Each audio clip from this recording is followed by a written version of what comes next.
Әңгіменің жалғасы 2 бөлім. Жаңа жылдық каникул бітіп, сабақ қайта басталған кез еді. Күннің нұры жерде жатқан әппақ қарға шағылысып, суық жел бетті қарып тұрған.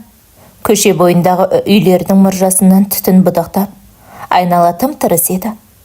Бір кезде бір топ әйелдер әлде қайда ағылып бара жатты. Араларында біздің коллективтен бірнешеуін таныдым. Мыналар қайда бара жатыр деп таң қалдым. Менің сабағым 3 сағаттан басталады. Сол үшін күн біразға көтерілгенде шыққанмын. Анау бара жатқан қызыл пальтода Роза апай ғой. Оның жанында Сөйлеш пен Нұргүл бар.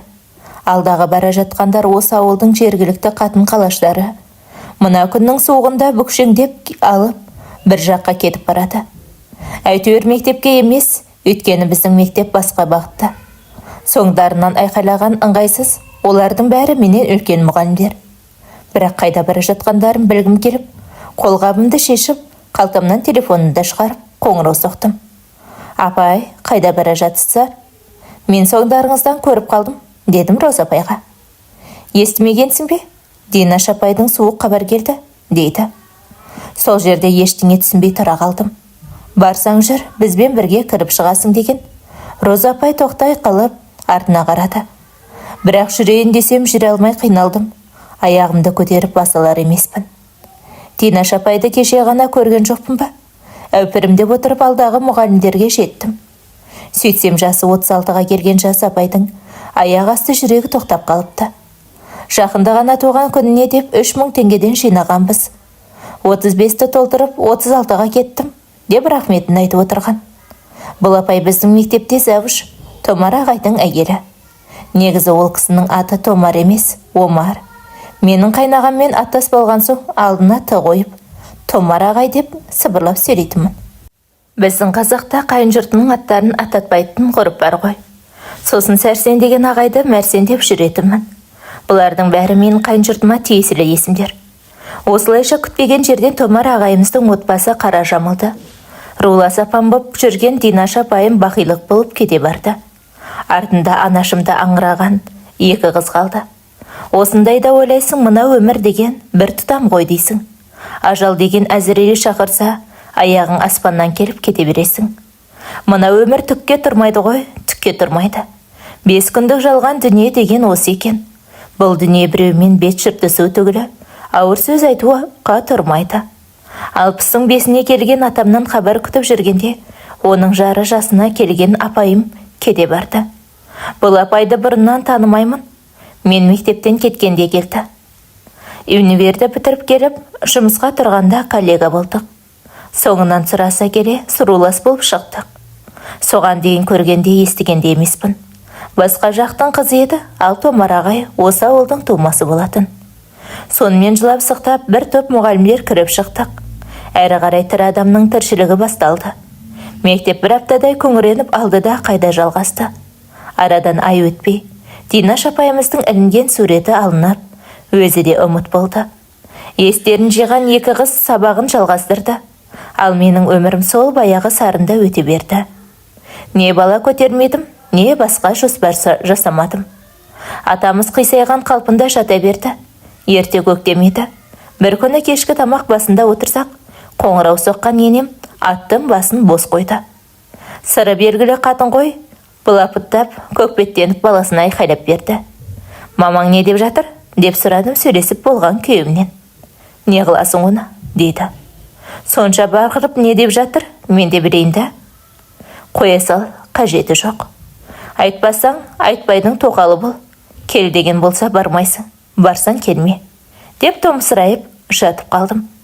Ал енді ертесіне қызықтың көкесі болды. Кешке қарай мектептен келсем, үйде жарық жоқ. Есігімде дереу қара құлып тұр.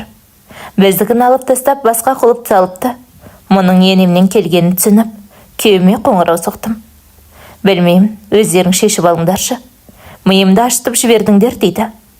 Расау, 2 ортада жан жарыма қиын болып бара берді. Өйткені үйіне барсам мен тоңқылдаймын. Мұнда келсе шешесі қарғап сөйлеп шыға келеді. Мына атамыз ауырғалы біздің арамыз қатты ұшығып кетті. Сол күні сіңліме жаздым. Мен бүгін кезекші медбикемін, дейді. Екеуміз ертеңге пәтер қарайық дедім. Неге? деп сұраған сіңлім таң қалып жатты. Басымдағының бәрін айттым, енемнің қылықты ауыстырып, үйге кіре алмағанымды айттым. Сіздің енеңізбен араңыздың суық екенін білем, бірақ ағамыз алтын адам ғой тәте дейді. Қайдан білсін, біз екеуміздің сыртымыз жылтырақ, ішіміз қалтырақ екен. Қысқасы күйеуіме қайта қоңырау соғып, киімдерімді алайын, кілтті бере тұрсын дедім. Мамам бермейді, өзің келіп сұрап ал дейді. Бермесі айт, есігін сындырамын. Маған десең, от қойып, өртеп жібер дейді. Сол жерде агуратта жатқан күрекпен құлыптың быт-шытын шығардым. Содан ішке кіріп бір сөмке киімдеріммен ноутбугымды алып үйіме кеттім. Және де жай кетпей, сынған есіктің суретін күйеуімнің WhatsApp-ына лақтырып кеттім. Қызым-ау, сендердің соңдарың жақсы болмайын деді ғой, деген анам біраз жылап алды. Оған қосылып мен жыладым. Сөйтіп солқылдап біраз отырған анам маған, ертең енеңе барып айтып көрейін. Бірақ соңғы рет айтқаным болсын деген анам шұбатқан болып. Күйеуің айтар сөзім жоқ, күйеу бала жақсы жігіт, қайтейін. Ол да шешесінен шыға алмайды, ол оның анасы ғой дейді. Осылайша байға деген 11 жылда алғаш рет ажырасып, анама бардым. Бірақ бұл әлі басы ғана екен, өйткені ертесіне ақ сабақта отырсам. Сізді директордың орынбасары шақырып жатыр, деген хабар келді. Бұл әлгі апамнан айырылған Томар ағайым болатын. Ол кісі менен бір мүшел жасқа үлкен, 2 қызы бар. Олардың үлкені 8-де бітірсе, екінші қызы 6-ға көшеді. Ағайдың өзі түр бермеген, интеллигент жігіт ағасы. Сонымен завуч шақырған соң кабинетіне бара жаттым. Бұл ағай маған не айтпақшы? Неге шақырды екен деп келемін. Бұрында апам тірісінде бұл кісі әдемі балдыз деп қалжыңдап қипақтаған еді. Онысының қалжың шынын білмеймін. Мен саған бір көзімді қыссам, болды. Бір бала туасың, ал 2 көзімді қыссам, 2 туасың балдыз деген. Әрине осы айтқаны қалжың шығар. Қысқасы кіріп барсам, завуштың кабинетінде 2 полиция отыр. Олардың бірін танимын, жергілікті учаскелік қызметкер. Ол осы ауылдың жігіті, мұна отырған Томар ағайдың алыстағы күйеу баласы. Ал екіншісі танымадым. Ауданнан келдім, мен ағай лейтенант Келгінбаевпын дейді. Әне, сол ағай лейтенант дегенен. Сіз пәлен көшедегі түген нөмірлі үйдің есігін бұзып кіріп, ішін тонағаныңыз рас па? Деп сұрағанында шошып кетіп, ойбай аға, ол менің өзімнің үйім ғой деппін. Мұғалима Қарсақбаева, сіз олай өтірік сөйлемеңіз. Ол сіздің үйіңіз емес, ол мына кісінің үйі, міне құжатқа қараңыз деп. Атамның құжаттарын көрсеткенде сұлық түсіп отыра кеттім. Әрі қарай жалына түсіп, ақталғаннан басқа амалым қалмады. Мен ол үйде біраз жылдан бері тұрамын. Оны осы ауылдағылардың бәрі біледі. Мұна ағай да біледі дедім. Мұғалима Қарсақбаева біз үшін құжат сөйлейді, ал құжат басқа адамның үйі екенін көрсетіп тұр. Және де сіздің үстіңізден арыз түсті.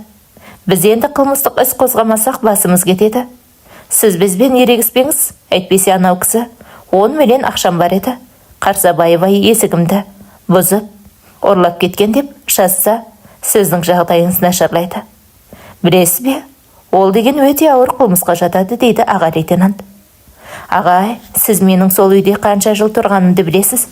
Коллективпен туған күніме де барып едіңіз. Сіз де мұналарға бір ауыз айтыңызшы. Мен өз үйімнің есігін бұзып кірдім ғой, деп көзім шыпылықтап ағайыма қарадым. Қысқасы бұл қылмысқа жатады деген аға лейтенант менен қалай болғасын сұрап отырып, бір парақ қағаз толтырды. Сонан соң алдыма пысырып, мынаны оқып шығып, міне, мына жерге өз қолыммен жаздым, деп қол қойыңыз. Әрі қарай сотта шешесіңдер деп қолыма қалам берді. Сол кезде ғана Томар ағайыма тіл бітті. Менің жұмыскерім жоғары санаттағы өнегелі ұстаз. Ол сіздің мына қағазға адвокатымен сөйлеспегенше қол қоймайды. Қарсақбаева, сен олай жылама. Адам өлтіргендерде қамалмай жүр, ол қатын саған түк те істей алмайды. Егер мыналар сені сотқа тартатын болса, біз бүкіл мектеп мұғалімдері енеңнің үстінен шағым түсіреміз. Ол менің қолымнан келеді. Сол қатынның бәлеқор Боевик деген аты бар емес пе? Деп алдымдағы қағазды былай ысырып тастады. Сонан соң әлгі екеуіне қарап, бұл оқу ордасы, бұл білім беретін мектеп. Мектепке келіп, допрос жасап, декеңдемеңдер. Соншама не болды? Сендер не? Мектептен шықтыңдар ғой? Қане, Қарсақбаева, шақыр күйеуіңді. тез келсін. Осы жерде бәрін шешеміз деп орнынан атып тұрды. Мұны естігенде аға лейтенант жым болды. Күйеуін шақырып, біздің алдымызда сөйлесін, мүмкін бәрі ойдағыдай оңай шешіліп қалар. Айтайын дегенім бізге сөз келмесе болды. Жаңа арызданушының үйіне бардық. Мына келіншекті соттамасаңдар, мен облысқа жазамын, керек болса Астанаға жазамын деп бақырып берді. Білесіз бе? Бізге шағым түскен соң іс қозғап, сотқа дейін жеткізу керекпіз. Дегенмен ол кісінің өте ұрысқақ, белеқор екені көрініп тұр. Бірақ біз ештеңе істей алмаймыз, есік сынған шағым бар, деп міңгірледі. Соны білсеңдер, тып-тыныш отырыңдар. Өз үйіне кірген менің қызметкеріме банк тонағандай сөйлесіңдер. Сендерге қолхат керек болса, мен ақша жаздырып берейін. Қане, Қарсақбаева, бәрін мен айтқандай жазып отыр, деп алдыма қағаз тастады. Міне қызықтыңыз. Кешегі түнде минус температура болды. Далада қалып, қатты жаураған соң, мәжбүрлі түрде есікті бұзып кіріп, үйде түнедім. Кілт әкеліп бер, көмектес деп күйеуіме жаздым. Онан 2 рет қоңырау соғып, көшеде тұрғанымды, тіпті сонша жылдан бері мына үйдің жарығы мен суын өзім төлеп отырғанымды, түбіртектерімді бар екенін, бәрін ағайым айтып отырды. Міне, жаза бердім. Тіпті есікті бұзып кіріп, мына суықтан жан сақтап аман қалдым. Қаттыға барса, жап-жаңа есік сатып алып, қойып беремін деп, жаздырған ағайым жазбамның астына қол қойдырды. Содан соң интернетті қарап, кешегі түн -3 болғанын 2 полицияға көрсетіп, мына минуста далада жатпақ түгілі жарты сағат тұрып көріңдерші, бұл не деген бассыздық. Егер бұл қыздың енесімен сөйлесу керек болса, біз өзіміз ақ сөйлесеміз. Біле білсеңдер, күн суықта есік құлыптап, далада қалдыру, бұл қастандық жасаумен бірдей сатия. Бұл екінші біреуді өлімге итермелеу. Ол кісі мұны далада қалып, шаурап өлсін деп әдейі құлып ауыстырған. Біз тап солай жазамыз. Қане, бізге тағы да бір қағаз бер. Үстінен қарсы арыз жазамыз. Мен ол қатынға қасақана есік құлыптағанды көрсетейін деп, 2 полициядан қағаз сұрады. Сол аралықта есік қағылып, менің күйеуім кірді. Оны көрген ағайым, келіншегіңді қолыңда барда бағыла, інім, деп ақылын айтты. Мүмкін болса мамаймен сөйлесіп арызын қайтып алдыр, деп өтініш жасады. Күйеуім есік алдында басы салбырап, не айтарын білмей отыр. Шынымды айтсам, сол жерде бұл сорлыны өзім аяп кеттім. Мұның маған бір ауыз ауыр сөзі тимеген, ішпейді, шекпейді, тіпті қатты сөйлемейді. Өйткені мен оны қандай жақсы көрсем, ол да мені тап сондай жақсы көреді. Біз бір-бірімізден айырылғымыз келмейді, бірақ бізді Құдай айырғысы келіп тұрғандай көрінеді. Бір баланың болмауы менің басыма осыншама қайғы келді. Сол күні күйеуімді ортаға алған завучпен полиция қызметкерлері үйіңе барып, анаңмен сөйлесіп арызыңды қайтып алдыр. Сонымен бәрі тып-тыныш болсын. Мировойға кетіңдер деп жіберді. Бірақ кешке дейін уақыт береміз деп тапсырып жіберді. Осылайша басы салбырап күйеуім кетті. Бәрі арызға байланысты, енеңіз арызын қайтылып алмаса, ертең сізді ауданға шақырамыз деген полициялар, олар да кетті. Мен жоғарыға шығып сабағыма кірдім. Мұндайдан кейін қайдағы білім, миым ашыған айран боп кетті. Сөйтіп отырып, пәтер таптың ба? Деп сіңліме жаздым. Емханадан бір бөлме берді дейді. Осылайша мен бейбақ жалғыз қалдым. Ал ертесіне тағы да келген 2 полиция мені келіп алды да кетті. Бірақ өздері айтқандай ауданға емес ауылдағы бөлімшеге апарды. Сонда менің барар жерім басар тауым қалмады. Жылап отырып завуч ағайға қоңырау соқтым. Мұның соңы үлкен дауға айналды. Енем арызында алмады, үйінде бермейді. Ерегісіп жатып алды, ағайымның айтуымен де қарсы шағым түсірдім. Мұны естіген байым өкпелеген болды. Мен қайтейін, сен менің мамамды білесің ғой дейді. Арызың алғанда қарсы шағым түсірмес едім, деймін. Әкем үшін жүрмін, әйтпесе басымды алып, қаңғып кетер едім, дейді күйеуім. Қаңғып нең бар? Анау қызмен сөйлесіп үйреніп ал, менің басымды босат дедім. Басқа не дейін, енем екеуміз қайта-қайта саттасып жаттық. Сол жылы наурызда жазылған арыздың соңы желтоқсанға жетті. Жөндеп қойған үйімнің ішін бүлдірген, шығын төлесін деп бір жазды. Онан есігін сындырған, сыртқа қақпасын қисайтқан деп тағы да бір жазды. Оны мен емес, абайсызда әлдебіреу көлікпен соққан, соны менен көрді. Әйтеуір көкбет енем менің үстімнен 3 рет арыз жазды. Сөйтіп жүргенде арадан 9 ай өте шықты. Сот маған 311 мың теңге айыппұл салып берді. Әрине мен онан құлап қалмадым, төлеп бердім. Бірақ күйеуімді ертіп барып, өзімнің керек жарағымның бәрін алдым. Мен сенен ажыраспаймын, әуре болма дейді күйеуім. Шешеңнің үйіне өлсем де бармаймын, бөлек тұрамын десең кел деймін. Осыншама масқарадан кейін қолына баратын арсыз емеспін. Алайда күнде күнара күйеуім келіп тұрды. Мұның жақсы жігіт екенін білетін анам ажырасқаныма қарсы болды. Сондай-ақ өзімнің де ажырасқым келмеді. Ата енең қартайды ғой, сабыр қыл, қызым дейді анам маған. Сол үшін күйеуімнің келіп кетіп жүргеніне үндемедім. Тіпті мына жігіттен ажыраспа, ол өте жақсы жігіт, ауылдың баласы ғой деп, Завуш ағайым да бірнеше рет айтқан еді. Өйткені балалары жоқ демесең, сырт көзге біз өте бақытты отбасындай көрінетін едік. Енем болмаса күйеуің өте жақсы азамат қой дегенді Завуштан басқа да біраз адам айтқан. Бірақ бойда қалған Завушқа кетәрі болмай жүрдім. Әйтпесе есің болса ажыраспа деп өз айтып жүрді. Бір күні қалжың шын аралас, маған үйленетін болсаңыз, мен ажырасамын деп айтып салдым. Бұл әңгіме неден шықты деңіз, енемнен соттасып жүргенінде көріп отырса да, сорлы күйеуім басын алып қашты. Мен от пен судың ортасында қалдым. Басымды алып кетемін дейді бір күні. Бұл әлгі шешеңе қой деп айтсай, еркексің ғой деп айқайлағанымда алған жауабым. Қой десем сен де қоймайсың, не ол қоймайды. Сонда мен не істейін? Ол ана, сен қатынымсың деп жыламсырап болып отыр. Шешеңе қой деп айта алмасаң, сенің маған бір тиынға керегің жоқ, көріп отырсың. Ұрлық жасағаным жоқ, екеуміз кіріп шығып жүрген. Соң бұзып кіріп, киімдерімді алдым деп мен жылаймын. Сол кезде саған үйге кел деп айттым ғой, қасарыспай келе бермейсің бе сонда, дейді. Көрпе төсегімді лақтырып тастаған қатынның үйіне өлсем деп бармаймын деп айқайлап, жер жебіріне жеттім. Негізі мен айқайласам күйеуім үндемейтін.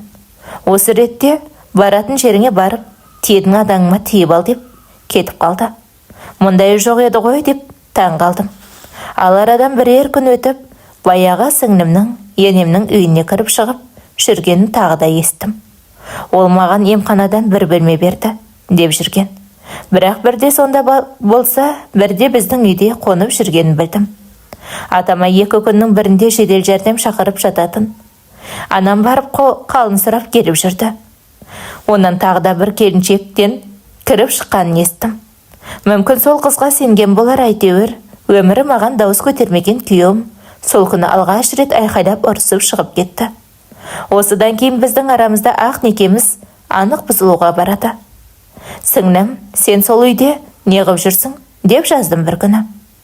Сонда маған сәлеметсіз бе деп жазған сіңлім, мен барсам атаға қарап жүрмін. Қан қысымын өлшеймін. Қантының көтеріліп кетпеуін қадағалаймын. Кейде қараңғы түсіп кетеді, сол үшін түнеп қаламын. Сіз жаман ойлап қалмаңыз тәте дейді. Мұнысына сен қаншық алдайтын адамды тапқан екенсің деп іштей ызам келіп. Жалғыз жатпай, мақтап қоймайтын ағаңның құшағына түней сал. Сен бәрібір тесік емессің бе деп жаздым. О, боже, ол не дегеніңіз тәте? Деп жазды. Жылап тұрған Смайликті жіберді.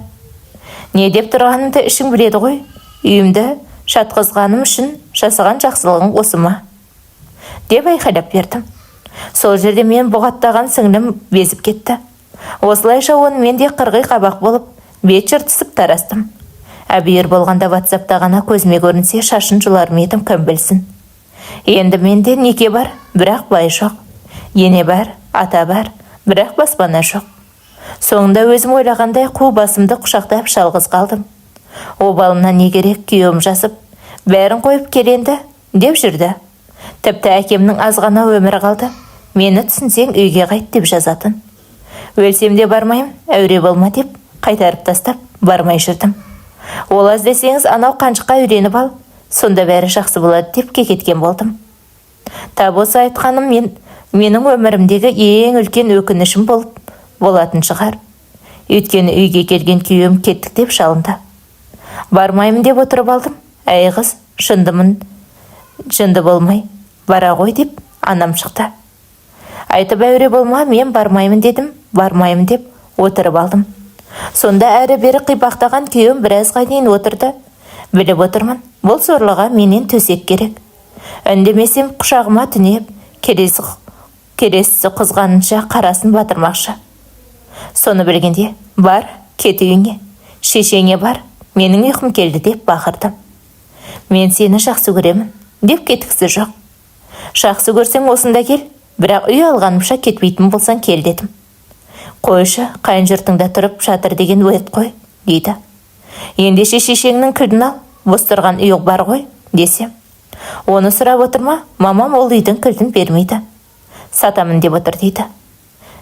Сол үйді сатып, саған қатына персін, жоғал. Көзіме көрінбе деп қуып шықтым. Бала салбыраған күйеуім шығып бара жатты. Тап осы қылығыма бұл сорлының мен сені жақсы көрем деген сөзі түрткі болды. Жақсы көрсе қайда барады деп ойласам керек. Негізі жақсы көрген еркек әйелі кет дегенде кетпейді. Бірақ баласы бар еркек кетпейді. Жоғары айттым ғой, бала еркек пен әйелді бір-біріне байлап қоятын жіп сияқты болады екен. Бұл менің өмірлік тәжірибемнен түйіп айтқаным болсын. Балаларым әкесіз өспесін деп жүрмін дейді. Оны сіздер де естіген боларсыздар. Бізде әкесіз өспесін дейтіндей, бала болмаған соң, көңілі қалған күйеуім сол кеткеннен мол кетіп, қайтып келмеді. Мен де оған жаза қоймадым. Есесіне енемнен соттасқанында адвокатымдай болған жездемен арамыз жақындай түсті. Себебі мен ол кісіге басымда болып жатқан жағдайымды айтсам, ол кісіде қатынсыз күнің қараң дегендей әңгіме айтатын. Сол үшін қатты үміттеніп кетсем керек. Бойым үйрене бастағанда ағайын бір сөзінде: сен қыз анандай жігіттен ажыраспа, саған айтқан ақылым болсын. Әлі де отбасыңды сақтап қалуға тырыс. Енеңмен тұрмайсың.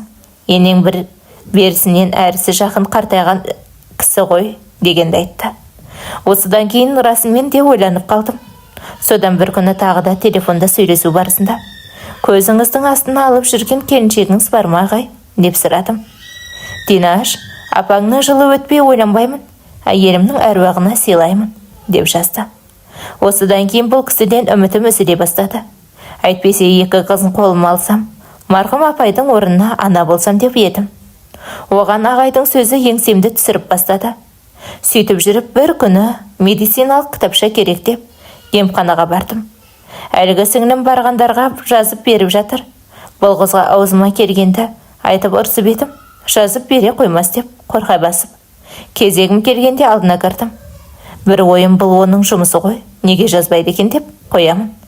О, тәте, қалайсыз? Деген сіңлім сонда мені көріп атып тұрды.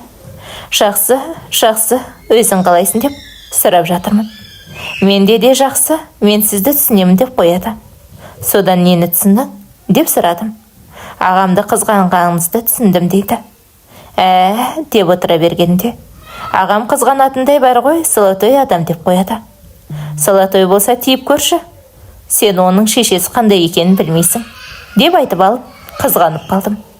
Бірақ ол кісі өте қатал, көзінен көрініп тұр, дейді. Сол күннен бастап дәптершемді жазып берген сіңліммен қайта сөйлесіп бастадым. Бұғаттан шығарып, өзі жазды. Ойланып жүрдім, жасым 30-дан кетті, әрі қарай жүре берсем, расымен де баласыз қалармын деймін. Оның үстіне біздің отбасымыздың проблемасын естіген бір-екі жігіттер қибақтап бастады. Осы күнгі еркектердің бәрінде ажырасқан әйел болса болды, бере салады деген ой болатын сияқты. Берсем ауылдың жігітіне беретін шынды емеспін, сырттан көрерін деп жүрдім. Өйткені орта мектепте мұғалім деген дардай атым бар. Оқушыларымның бетіне қалай қараймын? Осы отбасының проблемасын өзін байы жоқ қатын балаларға қалай тәрбие береді? Өзі пәленкестей жақсы жігіттен ажырасып жүрсе деп өсектеп бастады. Әйтеуір сол өсек айтқандардың өздерінен басқа жақсы адам жоқ. Ал шын мәнінде жақсы адамдар өсек айтпайды. Соған қарағанда үмітін үзген болар деп ойладым. Сөйтіп жүргенде Динаш апайдың жылы болды. Біраз жас мұғалімдер барып көмектесіп, қызмет қылдық. Жылап сықтап шуласып, ол да өтті де кетті. Міне, осыдан кейін ағай менімен ашық сөйлесе бастады. Нақты шешім қабылда, деді бір күні. Ойланып көрейін, дедім. Мүмкін болса күйеуіңнен ажыраспа, ал егер ажырассаң, сөйлесерміз, деді. Мақұл ағай, бір жауабын айтамын дедім. Бірақ бұл кісі неге нақты шешімді өзі қабылдамайды деп миым қатты. Еркек деген алғашқы қадамды өзі жасамай ма? Мұндайға қалай ажырасамын? Ағайымның өзі нақты шешім айтпай тұрған жоқ па? Сөйтсем еркек деген ұл бала керек екен ғой. Ағайым мені туама жоқ па деп қорқады екен. Қашқақтап жүргені сол екен. Бұл кісіде 2 қыз бар, ұл жоқ. Сонда да тым болмаса кездесіп жүрейік десе екен, оған да қарсы болмас едім. Табиғи талабым бар емес пе? Байдың құшағынан көрмегелі қай заман. 4 айдан асып кетті. Дегенмен жеке жазысып жүрген соң, мен ағайға, ағай маған үйренісе бастадық. Бәрі осы жазудан басталды. Бөтен еркекпен болса да сөйлесе берсең, оған деген жылылық пайда болды. Сол еркекпен жылылық іздейді екенсің. Мұны утешение дейтін шығар. Менде де сондай болды. Соны білген ағайымда ой пайда болған анық. Бір күні ол негізі дұрыс емес, бірақ ауылдық жерде болмайды дегендей сөз айтты. Ауданға барсақшы деп өзім айттым. Білмеймін, мына ауылдың аңдитындары тап қазір сен екеуміз болып тұр, білесің ғой деді. Сол күні кеште екеуміз бірдей жұмыстан қалып, ауданға кетсек, күдікке қаламыз деп жазды. Мұныңыз қыз дайын болып, жігіт қорқақтап жүр деген сөз. Әйтпесе ауданға кетсек дегенді өзім айттым ғой. Ал қысқа қарай сіңілім де қарап қалмады. Емханадағы бөлмем суық дегенді сылтау қып, ағасының үйіне кіріп алды. Осылайша менің өмірім жалғызсырап өтіп жатты. Әрине, улап шулаған балаларым болмаған соң, анамның үйіне сыйдым. Менің шоғым білінбейтін. Балаларың болса төркініңе де сыймайсың, ол рас. Оның үстіне аға ініңнің балалары болса, тіпті сыймайсың. Ағай, мен бөлек шығамын, пәтер жылдап тұрамын деп жаздым бір күні. Келін жақтырмай жүр, ұрсып қалмай тұрғанда кетейін дедім. Анама, құдай бағыңды ашпады ғой қызым-ау, тым жақсы байың бар, сондағысы бір кәрі қатынның тілін таба алмай жүрсің. Жылы-жылы сөйлесең, ол да адам ғой дейді, енемді айтып отыр. Мен ол кісінің қолына бармаймын деп өткен-кеткенді көрген қорлықтарымды жіпке тізіп шықтым. Негізі ол кісі әуе баста жаман емес еді. Мен бала көтермей жүре бергеннен кейін қағынды. Соңында көрпе төсегімді лақтырып, онан үйімді тонады деп сотқа беріп, арызымыз шығып кетті. Мейлі, ағайым айтты, анам айтты, таныстарым айтты деп қайтып барармын. Бірақ енем оны бетіме басатынын білемін. Ол қатын итіме ұқсап, өзің келдің. Мен сені шақырғаным жоқ деп анық айтады. Оған менің күмәнім жоқ, сол үшін бармаймын. Ал күйеуімді қанша жерден жақсы көрсем де, уақыт өте келе суып барамын. Анда-санда үйге кел, әкемнен шыға алмаймын деп жазып қояды. Құдай сақтасын, күйеуім болмаса, атамыздың дәрет алуының өзі қиын дейтін. Бірақ өзімнен де болған шығар, аптада 1-2 рет келіп, жаныма түнеп кетіп жүретін. Тіпті кеш болса әкемді жайғап келдім деп, жатар орынға келетін. Онан таңғы шайға қарамай тайып тұратын. Сөйтсем ол сорлы енем ұйықтағаннан кейін келеді екен. Білдірмей жүрген түрі екен. Сол үшін 4 айдан бері келмей кеткенін мына қыз бар. Келмей жүргенінің құпиясы сол деп түсіндім. Бұл қызды шынымен де ол үйдің келіні ма, қызыма білмейсің. Осылай ағайыма ыңғайымды беріп жүргенімде бір күні Ұзынқұлақтан тағы да хабар естім. Ауыл ортасындағы мини-маркеттен сіңлім мен күйеуім бір көлікте толтырып, азық-түлік алыпты. Науқас әкесі өліп қалған шығар деп құлағымды тосып жүрдім. Ондай хабар бола қоймады.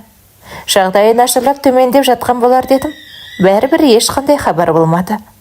Сөйтіп жүріп апта өтті. Онан 10 күн өтті, ешқандай жайсыз хабар естілмеді.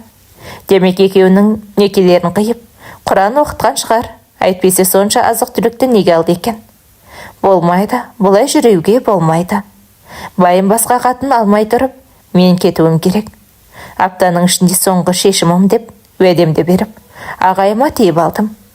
Құтты болсын, бақытты болыңдар, 2 қызға ана боласың деп, дос-дұшпандарым мені құттықтап келіп жатты. Онда жоқ, ойда жоқта осылай тұрмысқа шығуыма ең бірінші енемнің кесірі тисе, екінші сіңлімнің де септігі мен ауылдың өсегі болды. Өзінен сұрап ештеңе біле алмайтынымды түсініп, Сырттан сұрастып жүрдім ғой. Сіңлім 2 күннің бірінде біздің үйде жүрді. Мен бір сұрағанымда емханадан берген бөлмесі суық, сыз өтіп кетті, сол үшін осында жатып жүрмін деген. Оның үстіне енемде сол абысынға, балама әкең олай бұлай боп болмай тұрғанда жібі түзу қатын ал деп айттым деген. Онан енеммен соттасқанда көмектескен завуч екеумізді мына мектептен бастап ауылдың қатындарына дейін тырдай жалаңаштап төсекке жатқызып қойды. Ол аздай 12 жыл байымнен көтермеген мені завуштан көтертіп жібергендері қаншама. Әйтпесе де біздің арамызда ештеңе де жоқ еді. Есесіне менің ағам ажыраспа, ол жақсы жігіт деп ақыл айтып жүрді.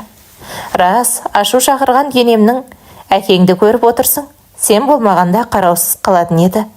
Сол үшін бала туатын қатын ал, менің күшім жетпейді, үйге кел деп телефонда айқайлағанын естіп едім. Ойлап отырсам, сол жынды қатынның сөзінің жаны бар екен. Егер менің күйеуім болмағанда Алматыдағы ағам қайтып келген болар еді. Ол кісінің өзінің де абысынның да сол қалада кішігірім бизнестері бар. Жағдайлары өте жақсы. Көл-көсір болып өмір сүріп жатыр. Алайда атама келген инсульт деген ауру, Алладан келген, миллионның түгілі миллиардтың болса да, оныңыздың емі жоқ. Оған қоса жасы да келді ғой. Қысқасы біз үйленгенде дүрлігіп алған ауыл бір айдай шулап барып, әрең басылды. Біреулер мұны дұрыс десе, біреулер бұрыс деп сыртымыздан сөгіп жатты. Енді бірі айттым ғой, бұл екеуінің кездесіп жүргендерін біраз болды. Динаш бейшараның көзі тірісінде бастаған деп соқты. Кім не дейді маңызды емес, Алланың алдында ақ не екеніңді өзің білесің ғой деген ағам кәдімгідей сыйлап бақты. Жасырмаймын, бұл менің мына өмірде етегімді көтерген екінші еркек. Анау емшінің қолы жүгірткені болмаса, басқа еркек құйрығыма сипап көрмеген. Өз өмірің, өзің білесің қызым, деп анам өкпелеп кеткендей болды. Анама бірінші байымнан жақсы еркек жоқ. Рас, ол күйеуім шынымен де жақсы еді. Сонша жыл бірге тұрып, бір ретте қол көтерген емес. Шешесіне ұқсаса олай болмас еді. 2 баласы әкесіне ұқсаған момындар. Бірақ мен қайтейін, шешесі қуып шыққанда ол маған араша түсе алмады. Онан тым жақсы өміріміз басталғанда ауру әкесін сылтауратып жібермей қойды. Өзі қуып жіберген соң сол үйге менің барғымда жоқ. Мұның соңы ажырасып басқа байға тиіп тындым. Ол да маңдайынан көрер, ал енді ағам маған қайткенде де бірінші байымдай болмады. Қай жағынан алсам да бірінші күйеуімнің тұғыры биік болатын. Әрине, бастапқыда барын салып тырысып бақты. Себебі маған керек бала бұғанда керек болды. Дегенмен жасыратын түгіді жоқ. Жас айырмашылығымыз бір мүшел жас емес пе? Онысы кәдімгідей білініп тұр.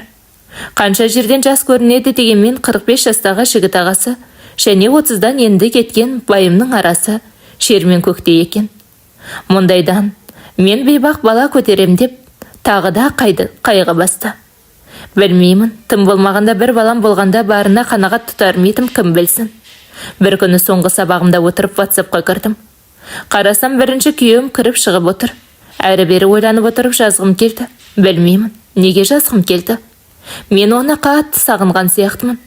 Сонан болар көңілім құлазып біраз отырдым да. Атамды төмендеп жатыр дейді, жағдайы қалай деп жаздым. Әкемдікі сол, бір жаты істеді де, іле-шала, қалайсың деп жазды. Жақсы, өзің қалайсың? Осылайша 3 ай өтіп алғаш рет қалысырастық. Сен бұлай жалғыз жүрме, өзіңе басқа қатын ізде. Болды ғой, біз екеуміз 2 жаққа кеттік деп жаздым. Мен енді үйленбеймін дейді. Қуасың ба сен, әлі жассың? Жалғыз қалмай үйлен. Ана үйіңде жүрген медик қызды ал, туып береді дедім. Мен оны жақсы көрмеймін, маған сенен ешкім керек емес. Білесің ғой, мен сені ғана жақсы көремін. Соны біле тұра, сен мені тастап кеттің дейді. Мұна сөзіне жаралы жүрегім қанжылады. Аяғымды алшаң бастым ба, деп қойдым. Әттең қыз болса да, бір бала туғанымда еді деймін. Бақ табамын деп бейбаққа айналмасам болғаны ғой.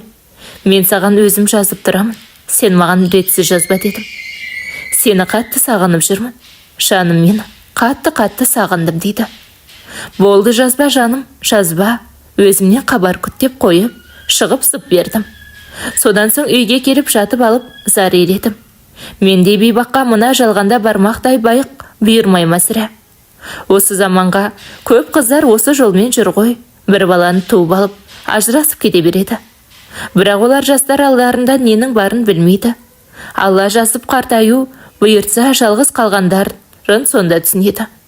Мен бұлай десем, жасым 30-тан кетті. Ақыл тоқтатқан жастамын, күндер осылай өте берді. Бір күні жұмыста отырып тағы да жаздым. Әрине атамның жағдайын сұрап бастадым. Атаңды емханаға жатқызып келіп едім, алып кетіңдер деп жатыр дейді.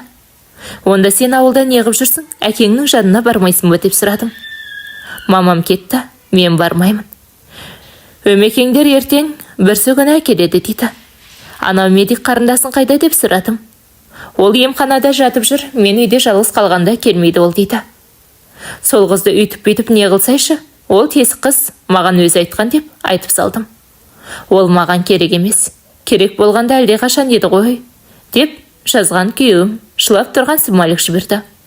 Сонда ғана мен сорлы бірінші рет байымның сол медик қызда ешқандай ойы жоқ екенін түсіндім. Мен қазір барам, сен кетіп қалма. Үйде қалған нәрселерім бар, деп жаздым. Байыңнан таяқ жеп жүрме дейді. Ол жоқ, аудандық білім басқармасына кетті. Күт, мені барамын дедім де. Сол күні сабағым болмаса да қараңғы тартқанша мектепте жүрдім. Сонан соң шығып бұрынғы үйіме қарай сып бердім. Көшенің бойымен алақ-жұлақ қарап келемін. Күн суықта қамсыз жүрген ешкім көрінбеді. Негізі бұрынғы үйім қазіргі үйімнен арасы жақын.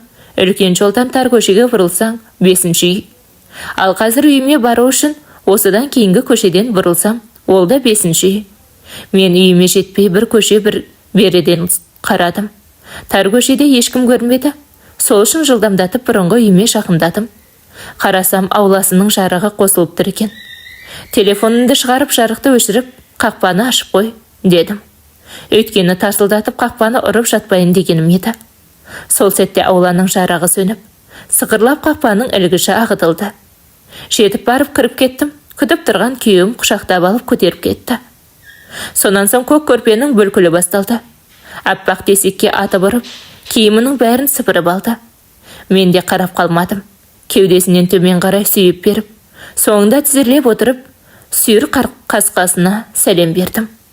Ол да қарап қалмады, екі аяғымда иығына асып соққылап берді. Қатты сағынысып қалыппыз. Жан алып, жан берісіп, арпалысып жатырмыз. Күйеуімнің не қалайтынын білемін. Қалай қойса солай тұрып, ыңғайына көне бердім. Білмеймін, жарты сағат па әйтеуір ақ күміс жауынын шашып барып, жаны жай тапты. Сонда да ол мені жібермеді. Мен қорқып барамын. Аға үйіне келіп қалар, мен қайтайын, жіберші жаным, деймін жалынып. Сумаңдаған тіліммен жұп-жұмсақ алақаны тұла бойымды өртеп барады. Тап қазір тағы бір рет сілкіп алса да қарсы емеспін. Бірақ оған 20 минуттай уақыт керек. Алайда сол уақыт құрғырың менде жоқ боп тұрғаны. Әйтпесе менің де кеткім жоқ. Қағытқанын қалабақ жатырмын. Дегенмен ол мені қатты сағынған екен. Құрбыларым вақтада келген байлары жайлы айтатын. Біздікі де тап сондай болды. Көп күттірмей 10 минутта оянған қасқа басын қайырып тұрып қайта салды.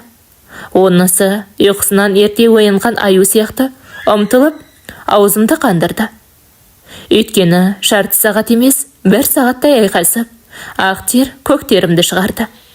Сонан соң барып, сұлық түсіп басы қайтты. Орнынан ұшып тұрып киініп жатырмын.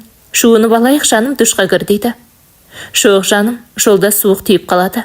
Үйге барғанда жуынам деп, ерінен шөп еткізіп сүйдім де, қол сөмкемді алып тайып тұрдым.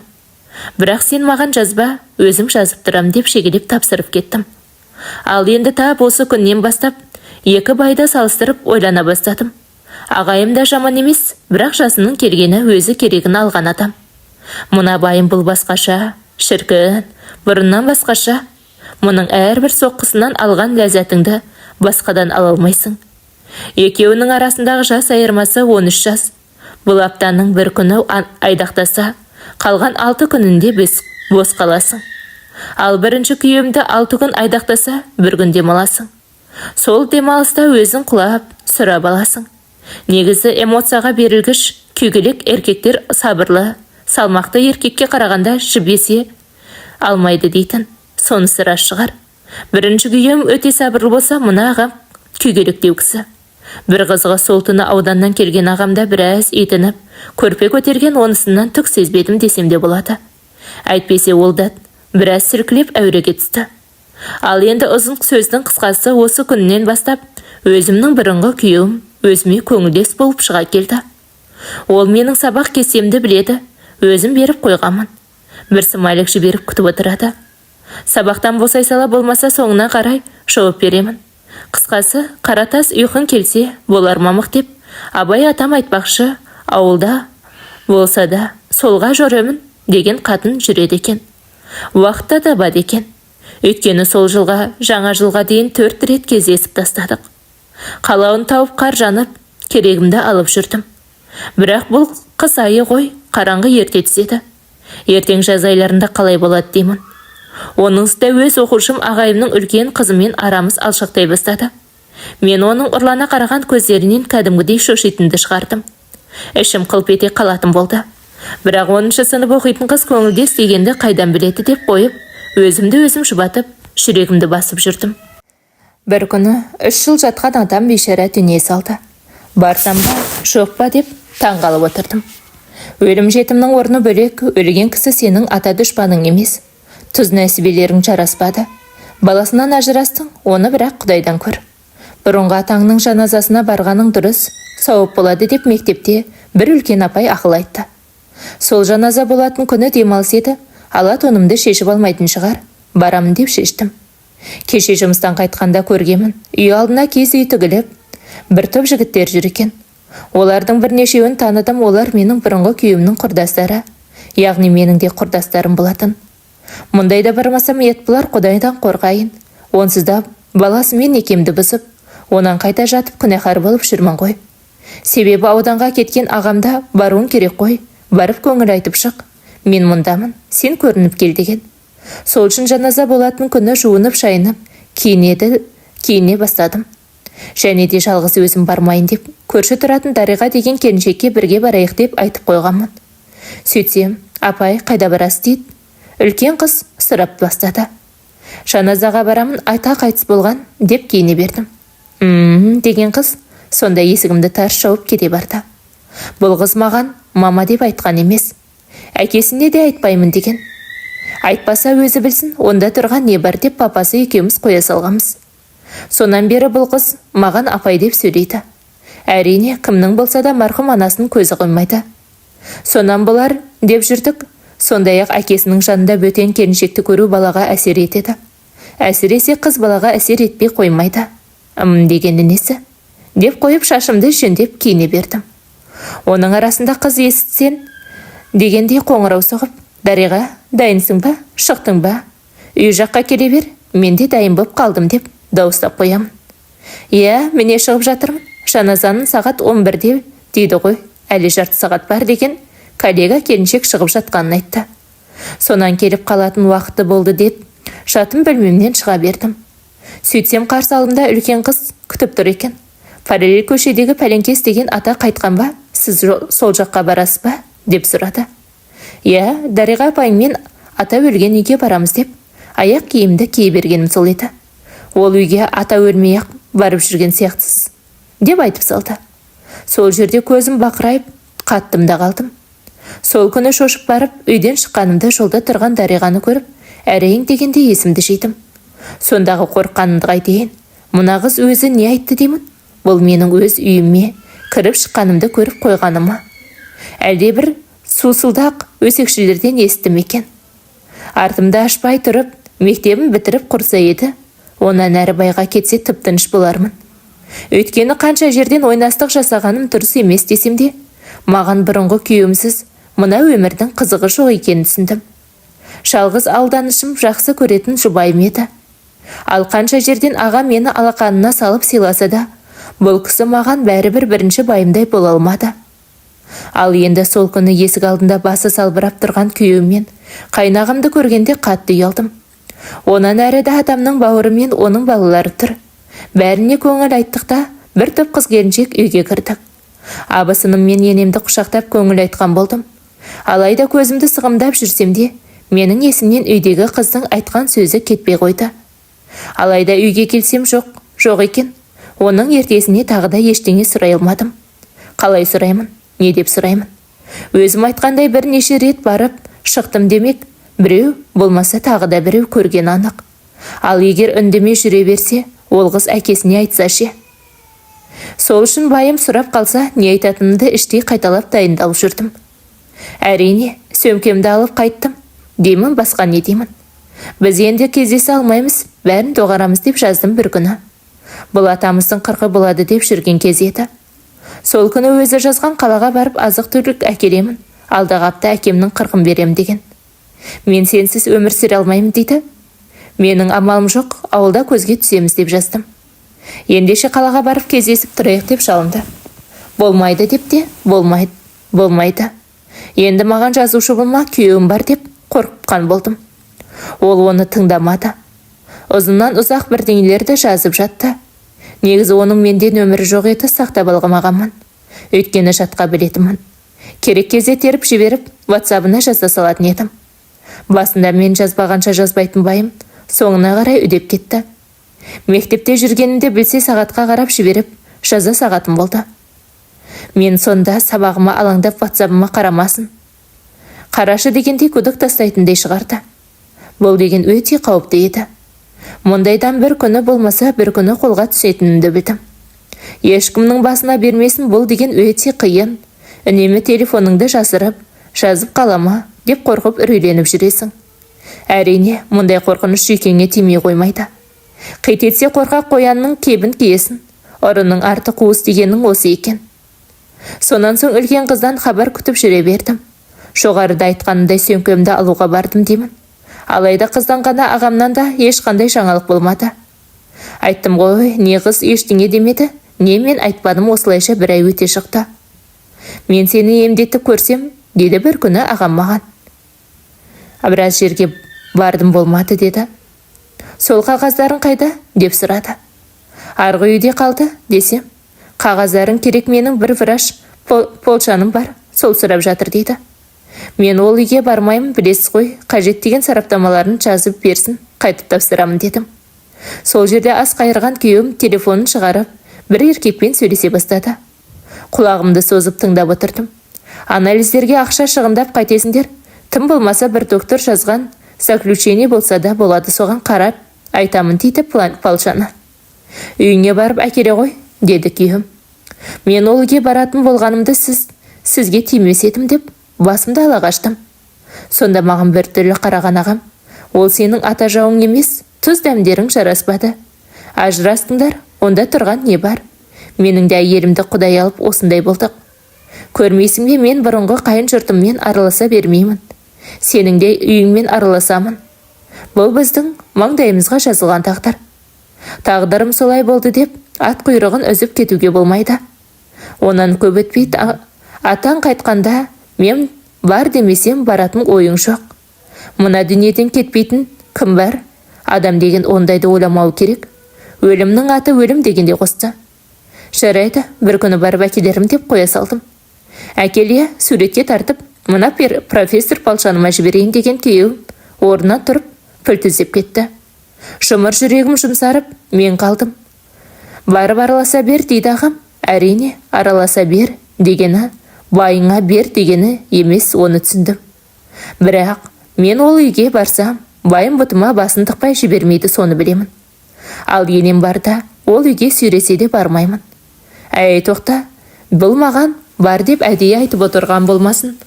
Ана үлкен қызым мұның құлағына сыбырлаған болмасыншы. Мұны мен сол үшін тағы да бір рет сынап көруім керек деп үндемей жүре бердім. Бір күні жұмыстан келген ағам, маған бүгін палшаным қоңырау соқты. Сенің қағаздарыңды тағы да айтты. Сен не қылдың, әкелдің бе? Деп сұрады. Барғаным жоқ, дедім. Неге бармадың? Деген ағам таңдана қарады. Қолым тимейді, баратындай уақыт болмады дедім. Мұна тиіп тұрған жер емес пе? Қолың тимейтіндей не істеп жатырсың, мектептен қайтқанда кіре салсаң болмай ма дейді. Болады ғой, бірақ менің ол үйге барғым келмейді деп тоңғылдаған болдым. Көп сөзді қойда бір бар, мені палшанға өтірік шығылма деп ескертті. Тап осы жер қалай еді? Ойымда жүргенде айтсам болатын сәт қой. Өзіңіз еріп барсаңыз, мен кіріп шығайын деп сөзге тарттым. Ендеше алдағы демалыста деген ағам әрі қарай ештеңе сұрамады. Айтарымды айтып, соңы не болады деп, мен де тым-тырыс болдым. Біз сорлылардың ештеңеге қолымыз тимейді. Сол 2 күнді тынығып аламызда мектепке барғанда миымыздың ашуы қайта басталады. Осы күнгі мұғалімдер қағазбаспен болған адамдар. Біз мектепке барғаннан қайтқанша қағаз жазамыз. Онан үйге келіп көзіміз ілінгенше тағы да жазамыз. Біздің кез келген жұмысты демалысқа қалдыратынымыз содан. Шаршап жүрген ағам демалыста десе, онысы дұрыс шығар деп ойлап қоя салдым. Сол күні жұмыс соңында күйеуім мені күтіпті. Есіктен шыға бергенімде қоңырау соғып, күте тұр деп ескертті. Жанымдағы келіншектермен қоштасып қала бердім. Арадан көп өтпей ағам шығып бірге қайттық. Соңына еріп ананы мұнаны айтып еркелеп келемін. Бір кезде біздің үйдің тұсына келгенде, алдымда бара жатқан ағам өзінен өзі тар көшеге бұрыла берді. Сонда ғана менің есіме құжат түсіп селт еттім.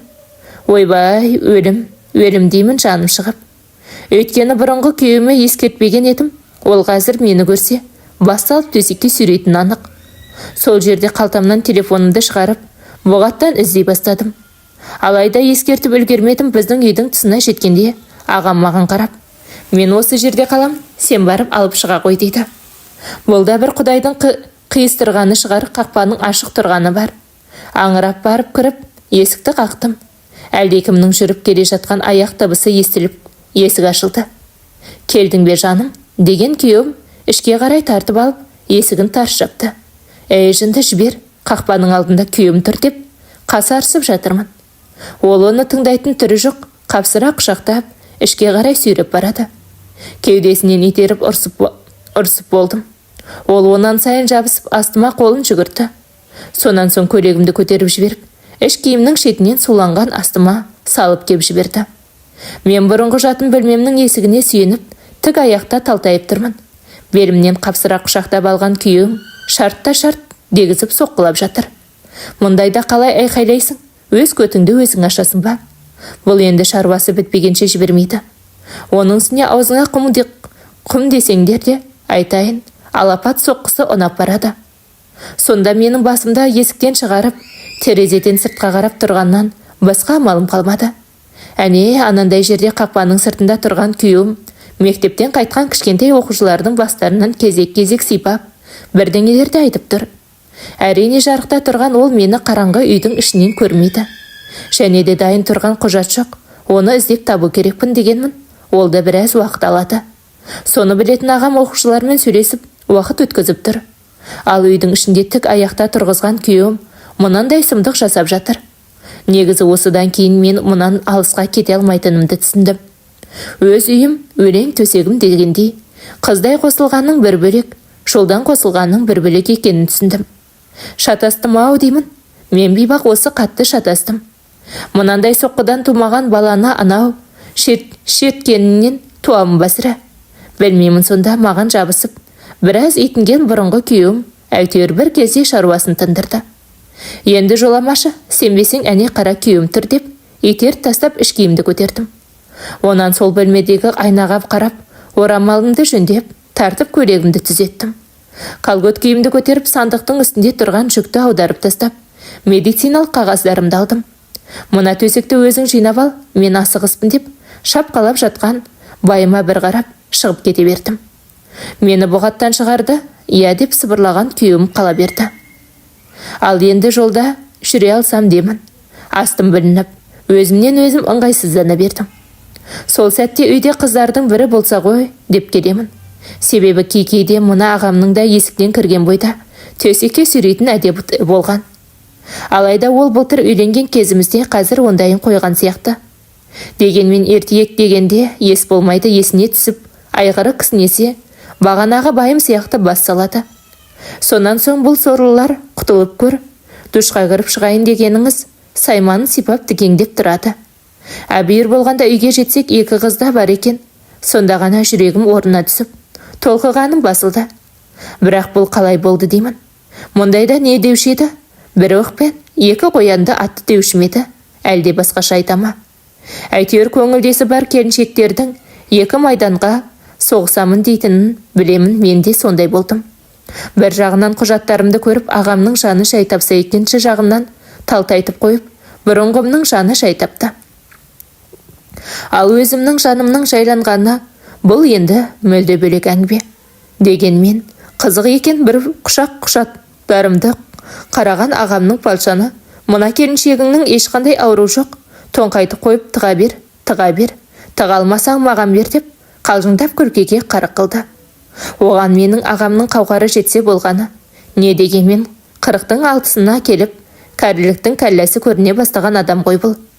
Осылайша күндер зулап өте берді. Оқтың ағамда күңкілдейтінді шығарды. Сен маған менен емес, күйеуімнен деп едің. Сол рас болса бір ұл туып берсейші маған. Бала керек, ол бала керек дейді. Құрсын, енді қайттым. Мұндайды өзіңе жабысқаннан басқа амалым жоқ. Сіздің жасыңыз келген ғой, әйтпесе палшаныңыз да. Айттым, менде кінә жоқ дедім.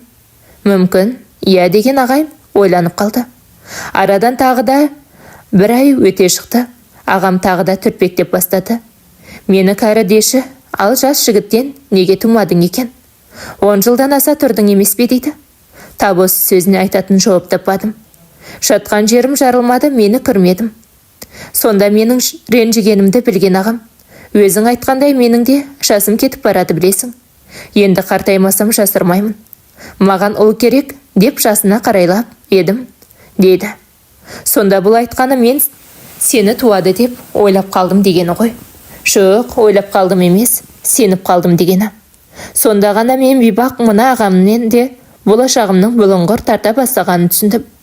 Сол үшін бұғаттап қойған байымды қайта шығарып сөйлесе бастадым. Күн айналып ақ төсекте армансыз кездесетін сәр туды. Мен Астана қаласында тәжірибе арттыруға оқуға кеттім. Басқа мұғалімдермен жатақханада жатпай, пәтер жалдап бөлек кеттім. Сол күні ақ күн кешкіренгенде күйеуім келді. Әрине бұрынғы күйеуім келді. Сөйтіп күндіз сабаққа тойсам, түнде тасаққа тойдым. Бірақ мен бейбақ, сонда да бала көтермедім. Әйтпесе етегім түрілгеніне 12 жыл болған еді. Сол жылдары қатарларыма қарағанда мен өзімді өте төмен санайтымын. Әйтпесе мен сияқты мұғалім мамандығын таңдап, бір жерде 10 жылдай тұрақты жұмыс істеген ешбірі жоқ. Қыздар жағы тұрмысқа кетіп балалы болғандары үйде отырса, тағы біреулер қалада қалып, тиіп қашып әр жерде жұмыс істеп жүрді. Алайда олардың бәрінің балалары болды. Олардың менен үстемдіктері сонда болатын. Ал балалы бола алмағаным мендей бейбақты қатты тығыр қатыреді. Соңғы кездері екі еркек етегімді кезек-кезек көтерсе де, бала көтермей жүре бердім. Әйтпесе оқуға барғанымда бұрынғы күйеуім 10 күн құшағымда түнеді. Мамама жұмысқа сөйлесемін, онан бір келіншекпен сөйлесемін деп алдап қайттым дейді көңілдес күйеуім. Себебі қақпас қатын 10 күнге қалай жіберді екен деп таңғалған едім. Сөйтсем бұл сорлы шешесін алдап келіпті. Алыстан арбалағанша жақыннан дорбала деген бар. Анау медик қызды шәукем десей, оның да жасы келді деп ақылымды айттым. Ол маған ұнамайды. Бірақ сен бекер қылдың деп өзіме жабады. Мұндайда кәдімгідей ойланып қаламын. Өйткені сенікі бекер десе, менікі шынымен де бекершілік болды бастан. Босқа жылы төсегімді ауыстырып, ешқандай нәтиже шығара алмадым. Осыдан кейін бала тусам деген арманым сағымдай болып ұзап бара жатты. Сөйтіп, салымды суға түсіріп, сағымды сындырды. Қазір қап деймін, өкінемін, әттең деймін. Осы күйеуімнен ажыраспай тұрып, бөтен төсек көруім керек беді, деп қаламын. Білмеймін, тап солай ойлағанда түндерім болды. Бірақ ауыл арасында қолайлы жігіт табыла қоймады. Анау ағама сенгендей болған едім. Ол кісіді сыртынан сипағаннан әрі аспады. Бәлкім ішіне салатыны, сүйуге ғана жарайтын салаңбайға айналған шығар. Себебі ол жасы келген кісі еді. Мүмкін бұл үшін біреулер мені сыртымнан сөгер. Әрине, мен қателік жасадым. Оны өзімде мойындаймын. Бірақ ұрысқақ енемде осындай болуыма мұрындық болды ғой. Сол үшін мен жіберген үлкен қателік, ол менің алғашқы ақ некемді бұзғаным ғана деп ойлаймын. Өйткені мен оған жауып, ол маған жауып жүріп, 10 жылдан аса уақытымды өткізіп алдым.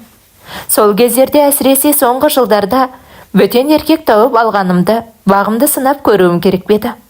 Сондайға бармағаным қателігім болсын, мен сол үшін өкінемін. Қателігім болсын, мен сол үшін өкінемін.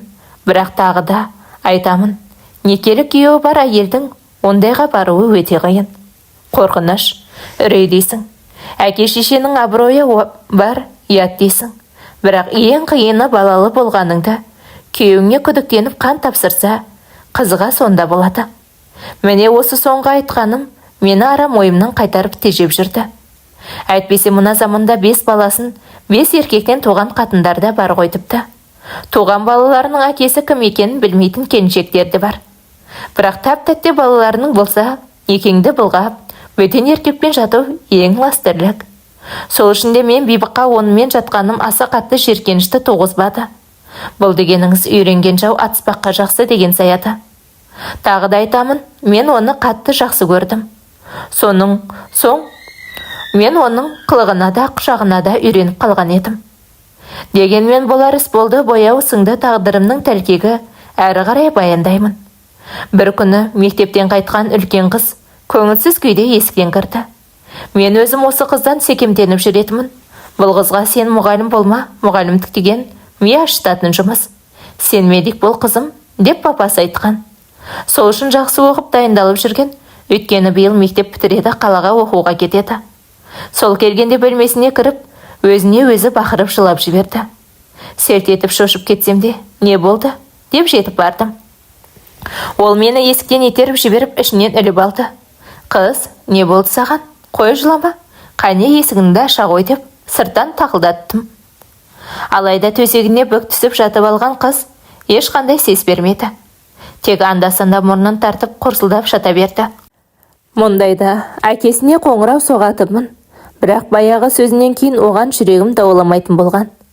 Өйткені жаназадан келіп, сен қыз, не айттың деп, мен сұрамадым, ол өзі айтпады, сөйтіп жабулы қазан жабылды күйінде қалған еді. Сонан бері үнсіз жүрдік, әйтпесе бұл қыздың өзінен өзі жылайтыны әубестен бар. Бәлкім анасы есіне түсетін шығар, сағынатын шығар. Бірақ бүгінгісі тіпті басқаша. Әкесі келсе ашу үстінде артымда ашып қояма деп қорқып қоңырау соқпадым. Қыз болса біраз жылап барып басылғандай болды. Сонан соң бөлмесінің ішін тарсылдатып, шкаптарды есігін ашып жауып жатты. Есігінен тың-тыңдап қойып, Құдайға жалынып құйрығымды қысып, мен жүрдім. Сөйтсем әңгіменің бәрі бұл қыздың папасында екен. Күйеуімді аудандық білім басқармасында жұмысқа шақырыпты. Қызына көшеміз деп айтқан көрінеді. Қыздың оған барғысы жоқ, анам жатқан ауылдан кетпеймін дейді. Әрине, жұмысы ауысса, маған да кету керек. Болады. Ол кезде көңілдес күйеуімнің айырыламын. Тап қазір құмарыма жарап отырған, сол күйеуім десем өтірге болмас. Мұнаның әр кезде бір әуіп дегеніне бала туа қоймаспын деймін. Бірақ бұл екеуінен туатын болсам әлдеқашан тумас бедім, деп тағы да ойлана бастадым. Сонан соң ағамнан ауданға кетсемше, аудан деген үлкен жер ғой, бұлардан басқа тағы да бір еркекпен жатып көрсемше деймін. Ал жұмыс дегенің мен үшін проблема емес. Егер ағам білім басқармасындағы методист мектептің есігін теуіп кіремін. Қысқасы, сонда мені қатты ой басты. Үйдегі кіші қызды ауданға көшуге үгіттей бастадық. Сөйтіп біз үшеуміз бір жаққа болсақ, үлкен қыз бір жақ болып жалғыз шапты. Соңында қырғын салып, аяқ астынан ұры шығарды. Өлген адам өлді қызым, менің қолымнан келіне келеді.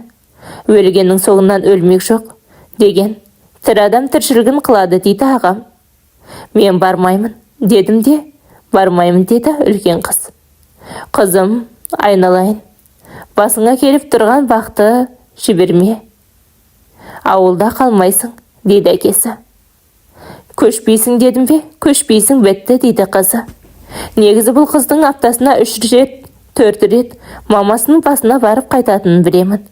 Онысын сыртта естіп жүрдім. Өзі жалғыштың қызы болған соң, айналасындағы шабармандары да көп қой. Бір қыз болмаса тағы да бір қызды ертіп, барып келіп жүреді екен. Сонда не істейді десеңіз, жылап отырып қайтады, дейді. Бірге барған қыздар су құяды дейді, топырақ тастайды дейді. Айналасындағы шөбін жұлып тазалайды дейді. Әйтеуір әр барғанында біраз отырады екен. Ал әкесіне басқа қатын алып, мамамды ұмыттың дейтінді көрінеді. Ол ағамның әулие басына бара беретін уақыты жоқ жұмыс бастадым. Жоғарыда ағам айтқан тірі адам тіршілігін қылады деген осы. Алайда қасарысқан қыз қайтпады. Сендерге іні керек, бауыр керек. Мен сол үшін үйленемін деп едің. Қане сол ініміз? Бізді неге алдайсың? Деп бақырды.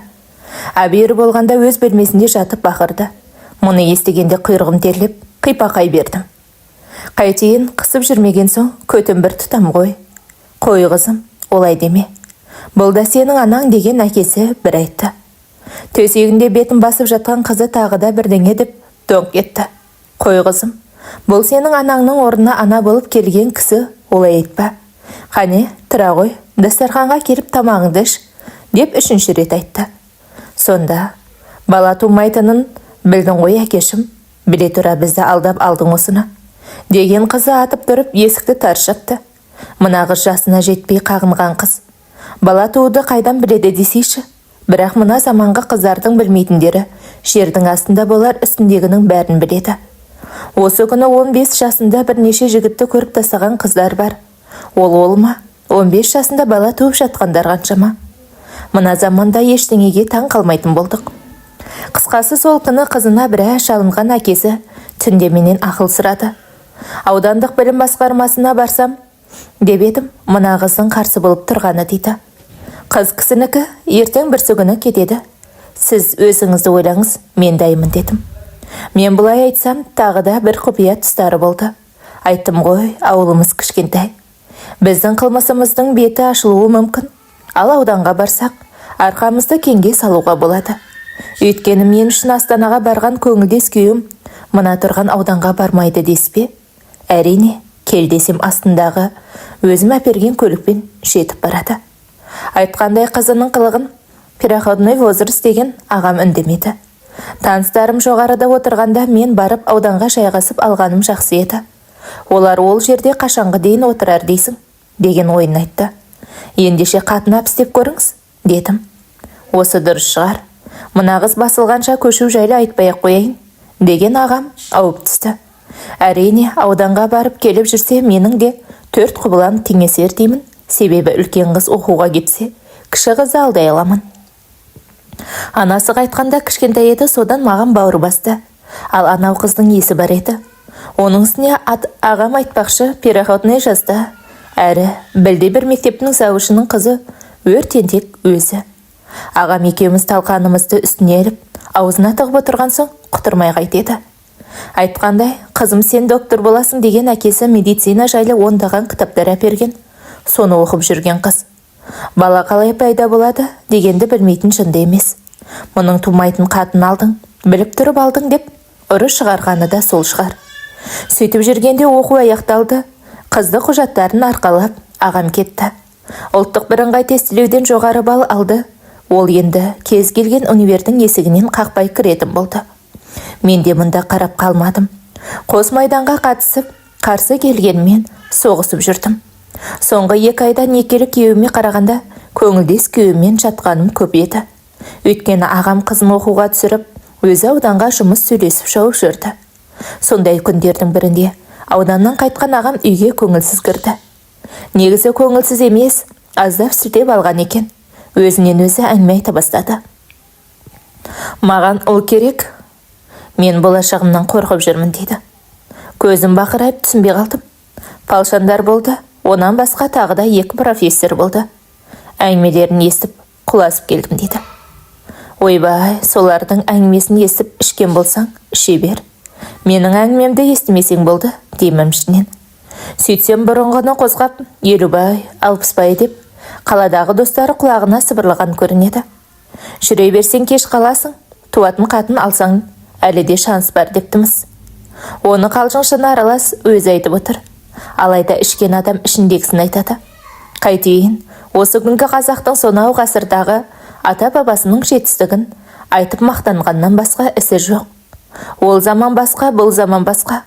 Ол заманның еркектері қандай болған білмеймін. Бірақ мына заманның 2 еркегін көріп жүрмін. Айырмасы аспан мен жер дейді ғой. Әйтпесе мына байым, ана байымнан 13 жасқа үлкен. Егер соны ертерек білгенімде мен бейбақ ажыраспас едім. Өйткені менің мұным ақ теректен көк терекке секіріп, ақ терек, көк терек, бізден сізге кім керек деп, өлең айтып ойнағанмен бірдей болды. Әрине, мыналардың қайсынан тусам да, маған бір үштік бала керек. Құдайдан жатсам да, тұрсам да тілейтінім осы менің. Бірақ 13 жыл болды, саран Құдай бермеді. Шық, олай емес екен. Сол жылғы жаздың соңында Құдай беріп, бір күнде бағым жанып шыға келдім. Бір күні ауылдық акушер келіншек сүйінші сұрағанда есім шығып сөйлей алмай қалдым. Шынымды айтсам, өз көзіме өзім сенбедім. Рас сіңлім, рас дейді ауылдық доктор. Тағы бір рет тексеріп беріңізші деп қоямын. Дәріханаға барып таяқша әкел, өзім көрейін деді. Қысқасы, акушерканың айтқаны дәл келді. Апай мені сол күннен бастап мені тізімге қойды. Төбем көкке екі еле жетпей қалды. О, Құдай, сенің де қарасатын күнің бар екен ғой деймін. Осыдан кейін ауылда шу ете қалды. Шуламай қайтеді. 13 жыл дегенде бала көтеріп тұрмын. Сен маған енді жазба, ешқашан жазба. Мен бала көтердім дедім, көңілдес күйеуіме. Олай болса үмітімді үзіп үйленемін дейді. Мұнысы мені қорытқан түрі шығар. Үйлен, үйлен жаным. Бірақ мені жақсы көргенің рас болса, сен енді менің өмірімнен біржолата кет. Маған жолама деп жаздым.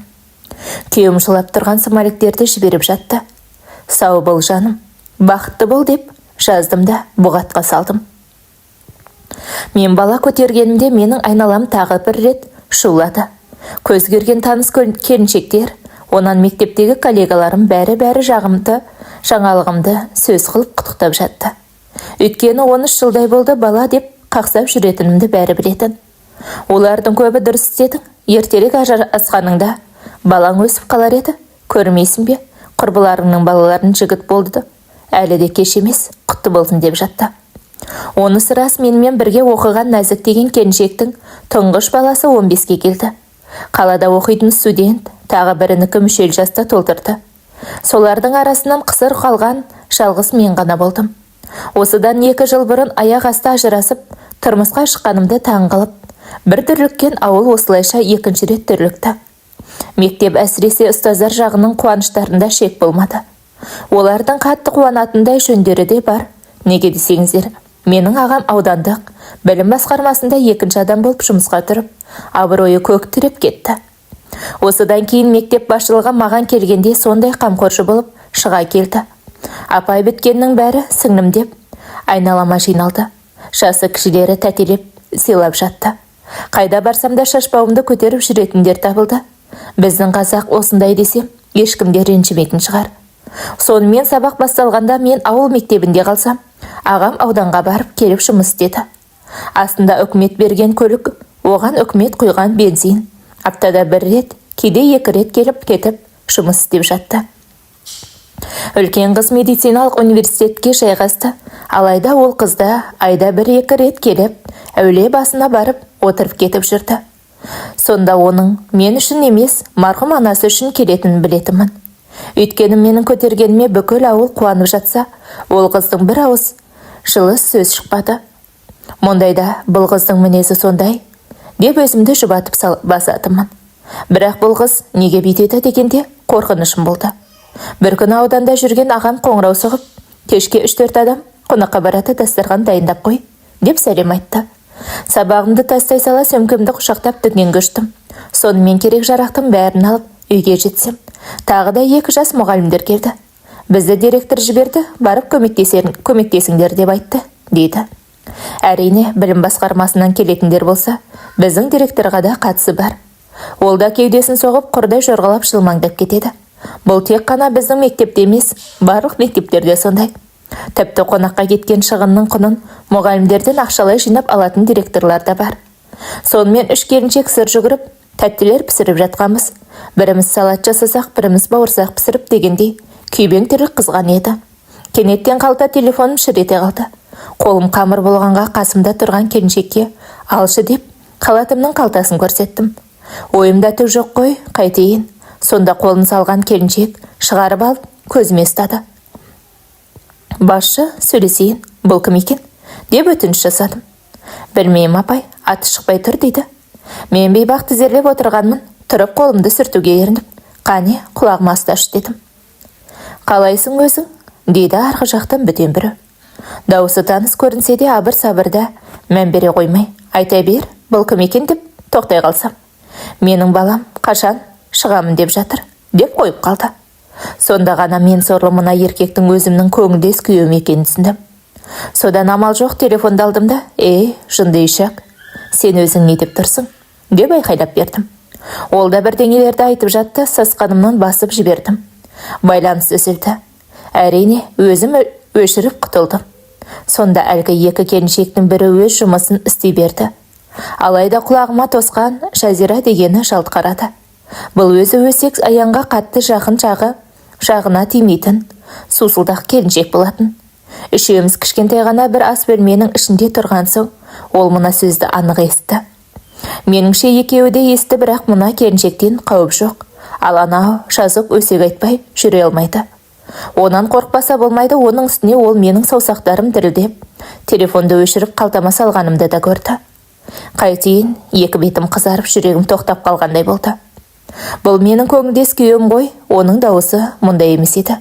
Ол сорлыға не болған деп қоям, ол мұндай қып сөйлемейтін дөрекі жігіт емес еді. Әлде мен боғатап тастағанға бөтен еркекке қоңырау соқтырып тұр ма екен деймін. Қысқасы миымның түрінде түрлі сұрақтар сайрап тұрды. Өзімнен өзім үрейлене бердім. Ал енді телефонымды қоспасам тағы да болмайды. Аяқ асты ағамның өзі қоңырау соғуы да мүмкін, және де тап сондай болды. Мен телефонды қосқаннан безілдетіп ағам шықты. Арақ-парақ, қолаларды өзім апарамын, сен алмай-ақ қой. Олар ішетін қымбат арақ біздің ауылдың вряд ли табылады, дейді. Соныңыз дұрыс. Олардың қандай арақ ішетінін сіз білесіз ғой. Сол жақтан өзіңіз ала салыңыз деп жалпақтай бердім. Оларды мен өзім алам, сен жақсылап дастархан дайында. Алла қаласа бір сағаттарда шығамыз деген ағам қоя салды. Осы бір өткен 5 минутта Жазок апай менен көзін алмады. Бетіме бақырайып, тік қарамаса да, көзінің астымен ұрлана бағып тың-тыңдай жүрді. Ол қатынның локатордай қалқиған қос құлағымен шаққа түрулі, өзі әншейін күйбеңдеп жұмыс істеген болып жүр. Құрсын, тап мына келіншектен қорқу керек. Директорда 50 мұғалімнің ішінен басқасын таппағандай осыны жіберіп деймін. Алайда көзімен көріп қолымен ұстап алған жоқ қой, деп өзімді өзім сабырға шақырған болдым. Аллаға мен сөйлесіп қайта салған телефоным тағы да шырылдап жатты. Мазалап жатқан соңы 85 деген әлгі нөмір. Бұл менің көңілдес күйеуімнің нөмір шығар, бірақ басқа байланыс. Мен боғаттан нөміріңнің соңы 85 болатын. Мен оны жатқа білемін. Ал енді анау екеуінің көздерін ала бере телефонымды тағы да өшірдім. Онан басқа амалым да жоқ еді, содан жанымда қоярға жер таппай жүріп, қайта қоссам, бәлен нөмір бірнеше рет қоңырау соқты деген хабарламалар келді. Сонда ғана менің басыма былай шығып, жеке сөйлесейін деген ой келді. Әйтпесе 2 сағаттан кейін ағамдар келеді. Мына сорлы қоңырау соға бергенін қоймаса не болады? Сол жерде сасқаным сонша, мына өзі бұрынғы байым ба деп ойланып қалдым. Бірақ бұрынғы байымнан басқа мен шатысқан жерім жоқ. Алайда ол сорлының мыңдайы жоқ еді ғой. Ол менің бұрын байым болса, кейін көңілдесім болған. Мен оған қоңырау соқпа десем соқпайтын. Өзім жазбағанша жазбайтын. Бүгін не болғанын білмеймін. 10 шақты рет қоңырау соғып тастапты. Не болса да тыныштық болса жарар еді. Қыздар, сендер істей беріңдер. Мен қазір дүкенге барып келейін деп ызып бердім. Сонан соң бөлмеге кіріп қалатымды шешіп, лақтырдым да үстіме жұқа көйлекпен күртешемді іліп атып, көшеге шықтым. Онан үй сыртына айналдым да әлгі нөмірге қоңырау соғып, сен кімсің деп айқайлап бердім. Нәсіп болса байымын дейді. Сонда ғана мына сорлының удай мас екенін түсіндім. Тілін шайнап тұрған соң, дауысы өзгеріп танымаған екенмін ғой. Мен саған бәрін түсіндіріп айттым. Сен енді звондама, жазба деп ұрыссам, солай жазайын десем, мына нөмірді WhatsApp-қа тіркей алмай отырмын. Кеше ғана алып едім дейді. Жынды, жазып әуре болма. Мен саған бәрібір жауап бермеймін деп сыпылтап тұрмын. Оны қойшы. Тасташ, әнесі менің балам қандай? Қашан шығамын деп жатыр дейді. Ақымақ, жынды, бұл баланы сенің балаң деп кім айтты? Деп шәңкілдесем. Мұхаммед айтты, Мұхаммед дейді. Ойбай, Мұхаммед деген қай албасты деп шошып кеттім. Біле, сен оны танымайсың ба не ол? Ол деген пайғамбар, Мұхаммед қой. Түнде түсіме кіріп, анау бала сенің балаң деп айтты деп қарап тұр. Мына сөзіне иман зәрем қалмады. Тап қазір мен тұрған жер екі үйдің тең ортасы. Қазіргі үйіме 150 метр болса, бұрынғы үйіме де сондай шығады. Қалайда маған мынаның үнін өшіру керек. Әйтпесе мазамдалып артымда ашады. Мас боп отырып, аяғымды аспаннан келтіреді. Мойнымды созып, үй жаққа қарадым. Шыбырлаған тірі жан көрінбеді. Онан біраз жүріп барып, бұрынғы үй жағыма қуыс көшеге сығаладым. Адам жоқ. Жалғыз өзімнің де, дедің ғой. Сол рас болса, қақпаны ашып қой, бірақ далада тұрма, үйде бол. Мен келе жатармын дедім. Ләппай жаным, ләппай. Саған қақпада есікте всегда ашық, только вперед. Болшы тез, деді тілін шайнап. Барамын, бірер минутта барамын, бірақ сен маған тиіспеймін, десең барамын дедім. Кел дедім ғой, келе бер. Мен саған тиіспеймін, бірақ чүт-чүт ескеймін, деп әндеткен көңілдес күйеуім қуып кетті. Құдай өзің сақтай көр деп жан жағыма ұрлана қарадым. Күздің алғашқы айы күн жылы болса да көше көзген ешкім жоқ екен. Өйткені бұл адамдар әлі жұмыстарынан қайтпаған кез. Мен мынаның бір жағына шықпасам болмас. Ішкен адамда өде болмайды. Бүгін түнде үйіме барса қайтемін. Тап осы қонақтар келген күн солардың үстіне кірсе, өлген жерім үйім болады. Сонымен ойланып тұратын уақыт жоқ. Қақпасынан зып беріп үйге кірдім. Өз айтқанда екеуі де ашық тұр екен. Мұрнымды арақ пен темекі аралас қолаңса иіс жарып жіберетін тамағыма тығылды. Холдағы үстелде босаған бөтелкемен 3 стакан тұр. Жұмыртқа мен ет араластырып қуырып болыпты. Онысы қап-қара боп күйіп кеткен. Бір сөзбен айтқанда үйдің ішіне сыпырғыш тимегеніне біраз болған. Соған қарағанда қақпас енемнің кеткеніне көп болған деп қойдым. Әйтпесе ол қатын мынандай ғып үйін жайратып баласына ара ашқызып қоймайды. Сонда есікті ішінен жапқан соң, табалдырықта жаймен ғана тығылдаттым. Жуынатын бөлмеден аяғын әрең басып, теңселген көңілдес күйеуім шықты. Құстыма, тыштыма, іші білсін. Сенің мұның не? Неғып арақ ішіп жүрсің? Деп сұрадым. Өйткені мұның бұлай арақ ішкенін бұрын соңды көрген емеспін. Бір аттарға баламды жуып бердім, деді тілі күрмеліп. Ойбай, кімге жуып бердің? Сенің осы есің дұрыс па? Ол жайлы ешкімге айтпайтын болып келістік қой. Енді неғып сандырақтап жүрсің десем? Келші жаным, мен сені қатты сағындым деп мойныма асыла кетті. Кет әрі, шақындама деп кеудесінен итеріп жатырмын. Алайда еркектің аты еркек емес пе? Екі қолымнан ұстап жібермей қойды. Ол аздай тамағымнан кеудемнен шөпілдетіп сүйіп жатыр. Төсегіңе барып ұйықташы, мен саған ертең келейін. Өтірік айтсам өліп кетейін деп алдаған болдым. Ол мені сонда да жібермеді. Сенімен болғым келіп тұр. Сонан соң ұйықтаймын, әйтпесе аю жаным, ұйықтамасам еркек емеспін дейді. Өзінің анау бәлесі қақайып алған, құшақтап тартқанда тиіп білініп тұр. Сонда да әрі-бері қарсыласқан болдым, жібермеді. Тым болмаса мына балаңды аяшы деп жалындым, бәрібір құшағынан босатпады. Еркек дегеннің анау бәлесі ойынғанда басы істемейді дейтін оның сырасы екен. Қалай айтсам да жібермей жабыса берді. Сонда ғана мен бейбақ бермесем құтыла алмайтынымды білдім. Ол менің етегімді түріп жіберіп, шартылдатып соғып жатыр. Мен болсам осыдан кейін ұйықтап, деміңді ал, сөзіңде тұршы деп жалынып жатырмын. Ішкен адам бітіре қойсын ба, белімнен басып, бұрымымнен тартып, біраз әурелетіп. Содан белі босағанда ғана бөксемді жіберіп, теңселе берді. Төсегіне итеріп жібердім де үйінен атып шықтым. Тап сол кезде тар көшеден жазық қарсы келе жатты. Бұтымдағы да тартып көтеріп үлгермеп едім.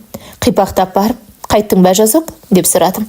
Я, апай, қайттым, балаң жылап жатыр деп, енем қоңырау соқты. Соған кетіп барам. Бірақ бәрі дайын, тек үстелге қойып шығу ғана қалды дейді. Рахмет саған, рахмет. Енең шақырған болса бара ғой деп, үйге қарай ұша жөнелдім. Аяғымды тықылдатып желіп келемін. Әй, тоқта, мына жазықтың үйі қайда еді?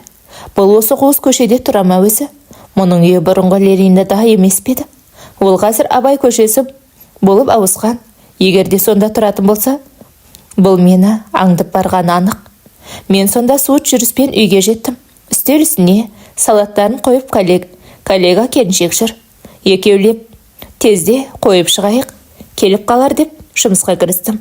Оңай емес, аудандық білім басқармасынан келетін қонақтарды күту деген оңай емес. Қатыны қандай салақ еді деп айтпаса болар. Сол үшін үстелге қойып жүгіріп жүрміз. Сонан бір кезде мына келіншекті сөзге тартайын деген оймен. Жазок болғанда ғой, оны да енесі қайта-қайта қоңырау соғып шақыра бергені несі деп сұрадым. Үйге қайтамын деп кетті ғой, дейді. Білмеймін, енем қайта-қайта қоңырау соғып қоймады деп бара жатқан жолда көрдім дедім. Білмеймін. WhatsApp-ына жазған болмаса, оған ешкім қоңырау соққан жоқ еді. Естімедім дейді. Сол кезде жүрегім тартып, ішім қылп ете қалды.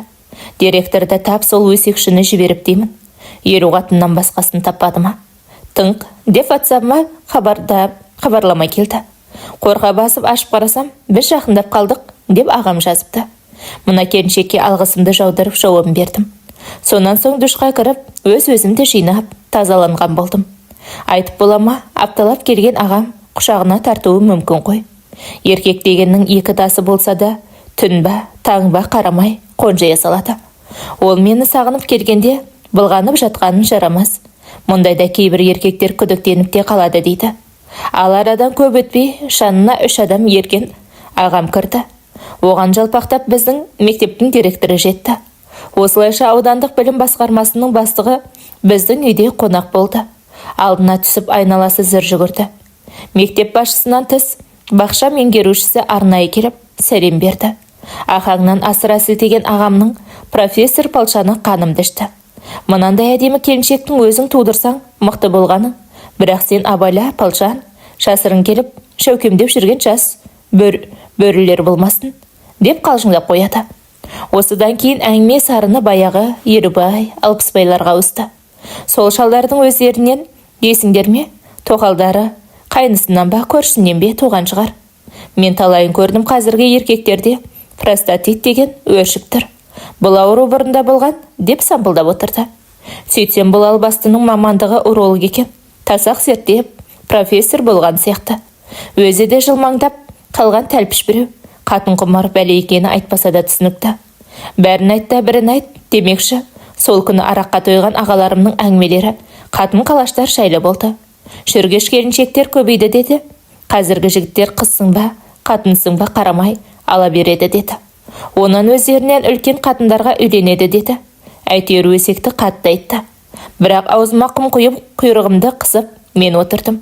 Қайтейін, сондай жүрген келіншектердің бірі менмін ғой.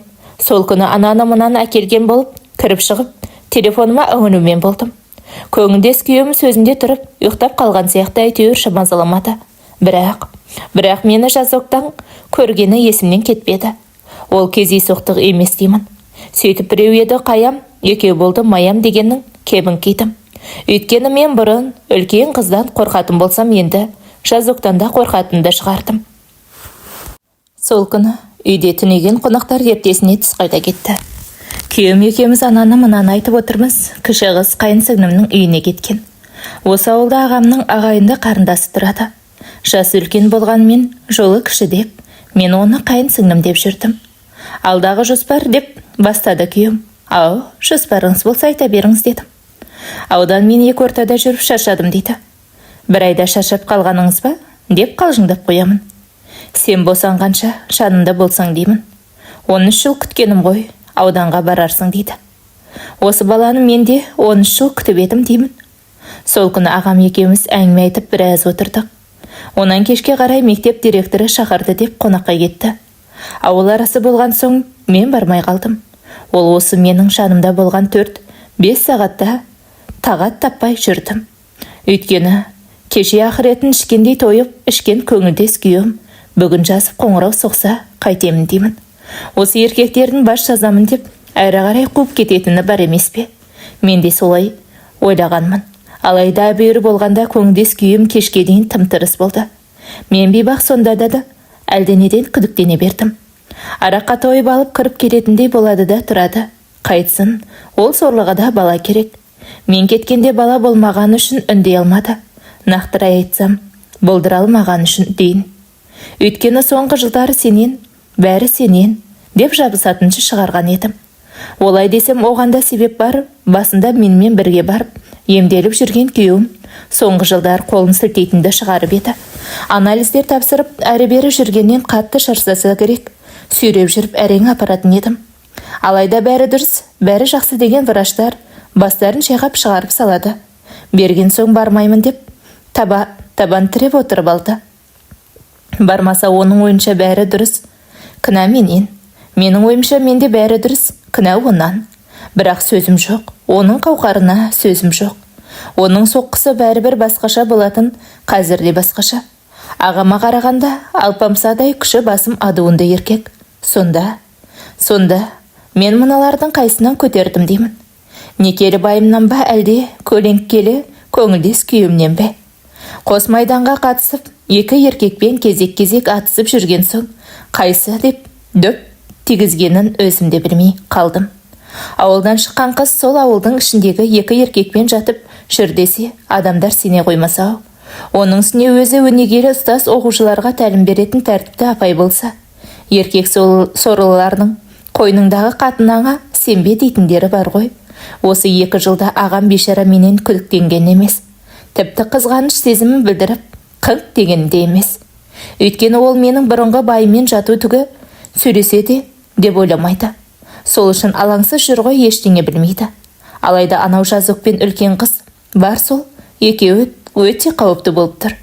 Ал енді сол күні кеште ағамның қонаққа кеткенін пайдаланып, көңілдес күйімді іздедім. Басында бұрынғы нөмірімдегі WhatsApp-ына қарадым. Бірер сағат бұрын кіріп шығыпты. Онан соңғы хабарласқан нөмірін қарадым. Онысында өзі айтқандай WhatsApp жоқ.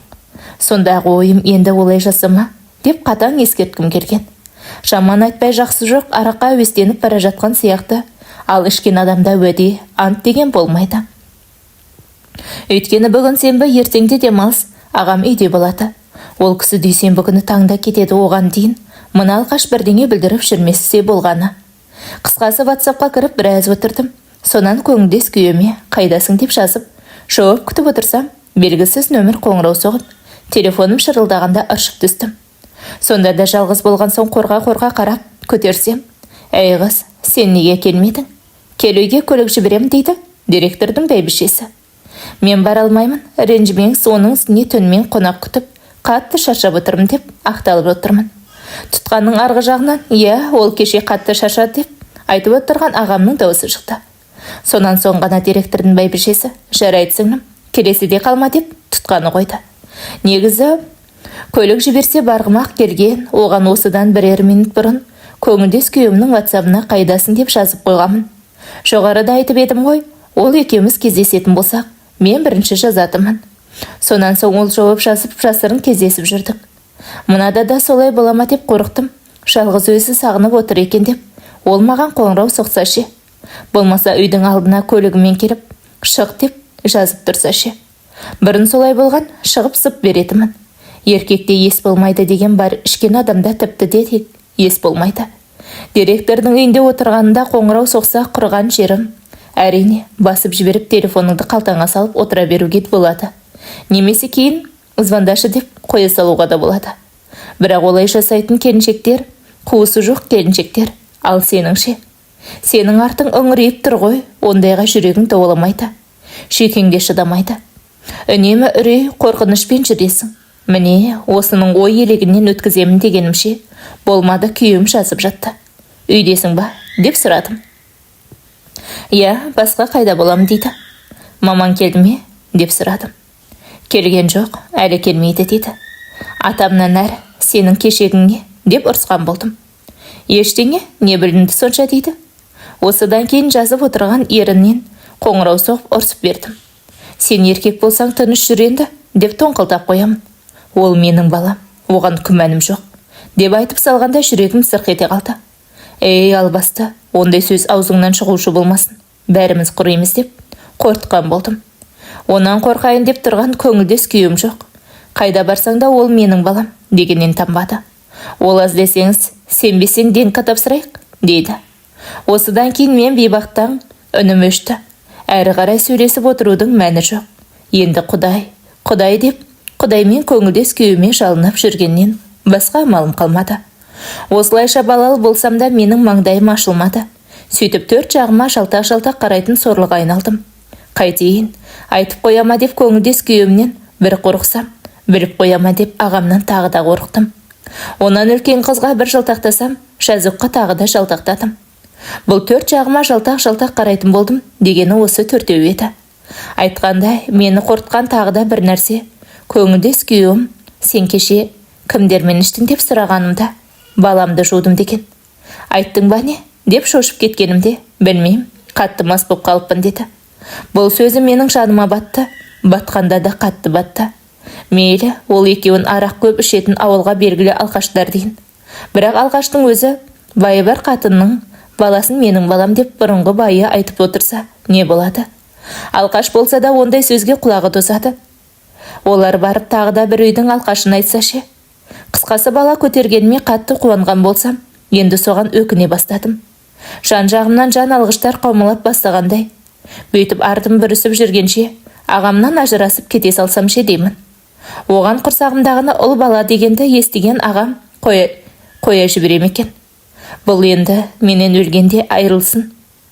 Шын мәнінде мен оны жақсы көрмеймін. Ол менің мына байымдай болмады. Ал енді қызықтың көкесі дүйсенбіде мектепке барғанда болды. Сол күні таң ағарғанда ағамды ауданға жіберіп, өзім кіші қызды жетектеп мектепке бардым. Ананы-мынаны сұраған жазогым мені айналшықтай берді. Әуелі қонақтарды аман есен шығарып салғанымды сұрады. Онан келіп басқа не жаңалық деп тағы да сұрады. Осы басқа не жаңалық деген сөзі зәремді алды. Қарап отырсам, ол мені әңгімеге тартқысы келетін сияқты. Бұл да сау сиырдың боғы емес, мына директордың бірдеңесі болып келетін қатын. Ешқандай жаңалық жоқ деп құтылам. Алайда сол күннен бастап бұл мені жағалап жүріп алды. Қит етсе әңгімеге тартып, ананы-мынаны сұрағысы келеді. Менен сағатыма қараймын да, сабағым деп тұра қашамын. Өйткені ол менен сол күнгі көргенін сұрайтындай болады да тұрады. Білмеймін, бұл қатын сумаңдап алып, соңымнан қалмады. Мен зырылдап тұрып, алдына түсіп қаша бердім. Шынымды айтсам, бір аптада жүйкемді шығартып, әбіршітіп жіберді. Ол азда бір бүйірден көңілдес күйім қосылды. Бұл сорлы айдақтап алып, арақ ішетінді шығарыпты. Құдай-ау, ішіп өлмей ме? Ішкен күні кім көрінгеннің телефонымен тілін шайнап қоңырау соғатынды шығарды. Ал анау үлкен қыз ол құрыды. Оқуға кеткелі 3 ай болды, екеуміз сөйлеспейміз. Оның да бір түйгені ішінде шығар деп, онан да қорқатын болдым. Сөйтіп бір апта жазықтан қашсам, аптаның соңында ауданнан ағам келеді. Онан тағы да қорқамын. Жақындап кетсе жүрегім дүрсілдеп, жиырылып жатып беретінді шығардым. Әбүйір болғанда қазірше мектепте жүргенімде соғып жүр. Ағам келген күні соқса, масқараның масқарасы болады. Осыдан кейін енді қайттым деп қатты састым. Осы деймін, ДНК тапсырып көңілдес күйеуіме көрсетсем бекен. Ағамнан көтерген болсам үнін өшірер. Соны ойланам. Мен бейбақ бір күні өзім қоңырау соқтым. Кіші қызды папасы ауданға алып кеткен. Алдымызда қыс келе жатыр. Бір сыпыра киіндіремін, қыдыртамын деген. Осы үйде жалғыз қалғанда күнім көңілдес күйеуіме қоңырау соқтым. Әбүйір болғанда аузы бос сау екен. Шешен қашан келеді деп сұрадым әдегеннен. Білмеймін, келмейтін шығар, деді. Сөйтсем енемнің тілінен жара шыққан деме, онысы жазылмай жатыр деме, сондай бірден екен. Қалаға емделуге кеткеніне 3 аптадай болыпты. Маған тиген ащы тілі жауап беріп бастаған шығар. Тиіспейтін болсаң, барамын сенімен сөйлесу керек дедім. Ана далбойың жоқ па не? Деді. Бүгін сенбі, сенбіде оның үйде болатынын бұл біледі. Сол үшін сұрап тұр. Ол қызын ертіп кеткен, ертең базарға шығып, сонан соң келеді. Далбойып демеш, деп ағама араша түскен болдым. Жарайды, деме десең демей-ақ қойдым. Қызын қайда деп сұрады. Қызын ертіп ауданға кетті, деп шынымды айттым. Бір өзіңсің ба не? Деп сұрады. Міне, осы сөзден кейін мен бейбақтыққа салынып, бір өзіммін, деп айтып қойдым. Білмеймін, мен оны аяймын ба әлде тұқым жеңіл ма, сондай сорлымын. Мүмкін мен оны бұрынғым болса да басқа қыздардан қызғанатын шығармын. Өйткені шешесі жайлы жақсы емес деп өзі айтты. Қайта сұрағанымда, өмекең, раққа подозрение бар, деп айтты дейді. Бізді айырған сол қатын ғой, егер осы айтқаны шын болса, онда біз. Мен мұны қатты жақсы көремін, оны жасырмаймын.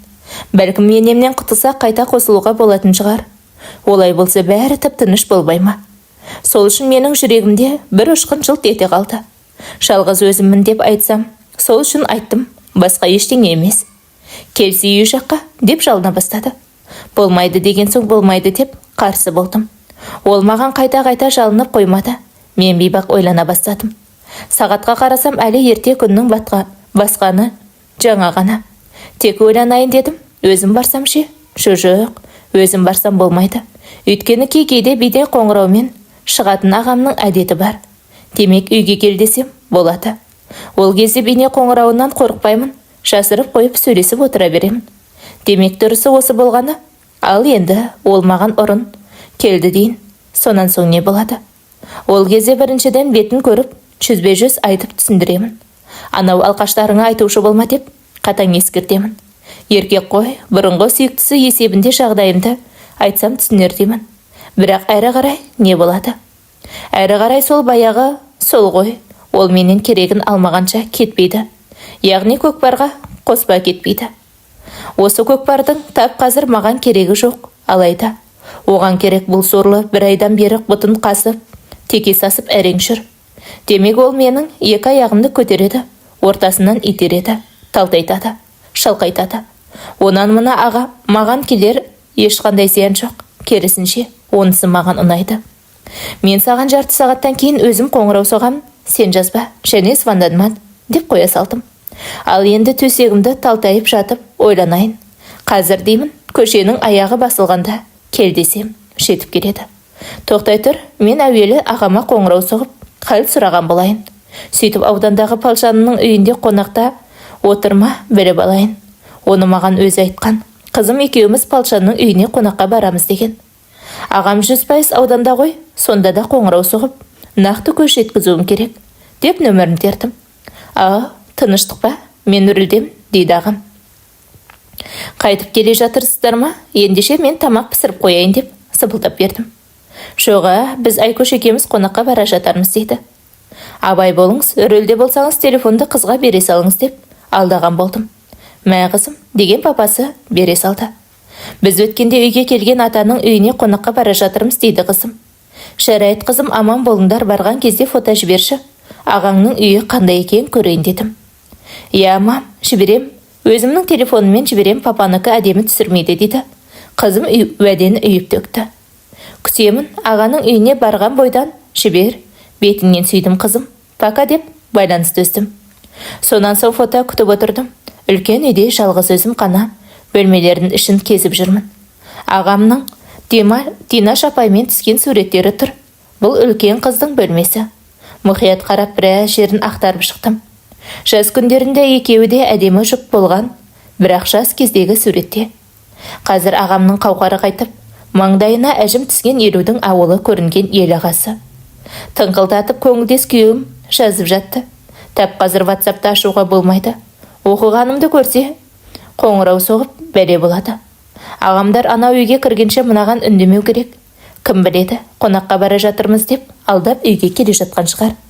Ағамды қанша жерден салмақты сабырлы десемде, еркектің аты еркек қой, қолға түсем, мойнымды үзіп алады. Онан да әріптің артын бағайын деп күтіп отырдым. Қыз 3-4 фото жіберді. Мысық па, гүл салынған вазалар ма, ағам отырған үстелдер ме? Қысқасы ағамнан қауіп жоқ деп көңілдес күйеуімді шақырдым. Абай бол, жан-жағыңыз қара, ешкім жоқ па? Кір деп ескертіп, барлық есіктерді ашық қалдырдым. Үй арасы жап-жақын, арадан 5 минут өтер-өтпес көңілдес күйеуім кірді. Сақал мұртын алып, шайқасуға дайындалып келіпті. Жатын бөлмемнен шыға бердім. Әй-шәй жоқ, құшақтап алып бас салды. Қой қайырған қойшыдай қиқулатып қайырып жатыр.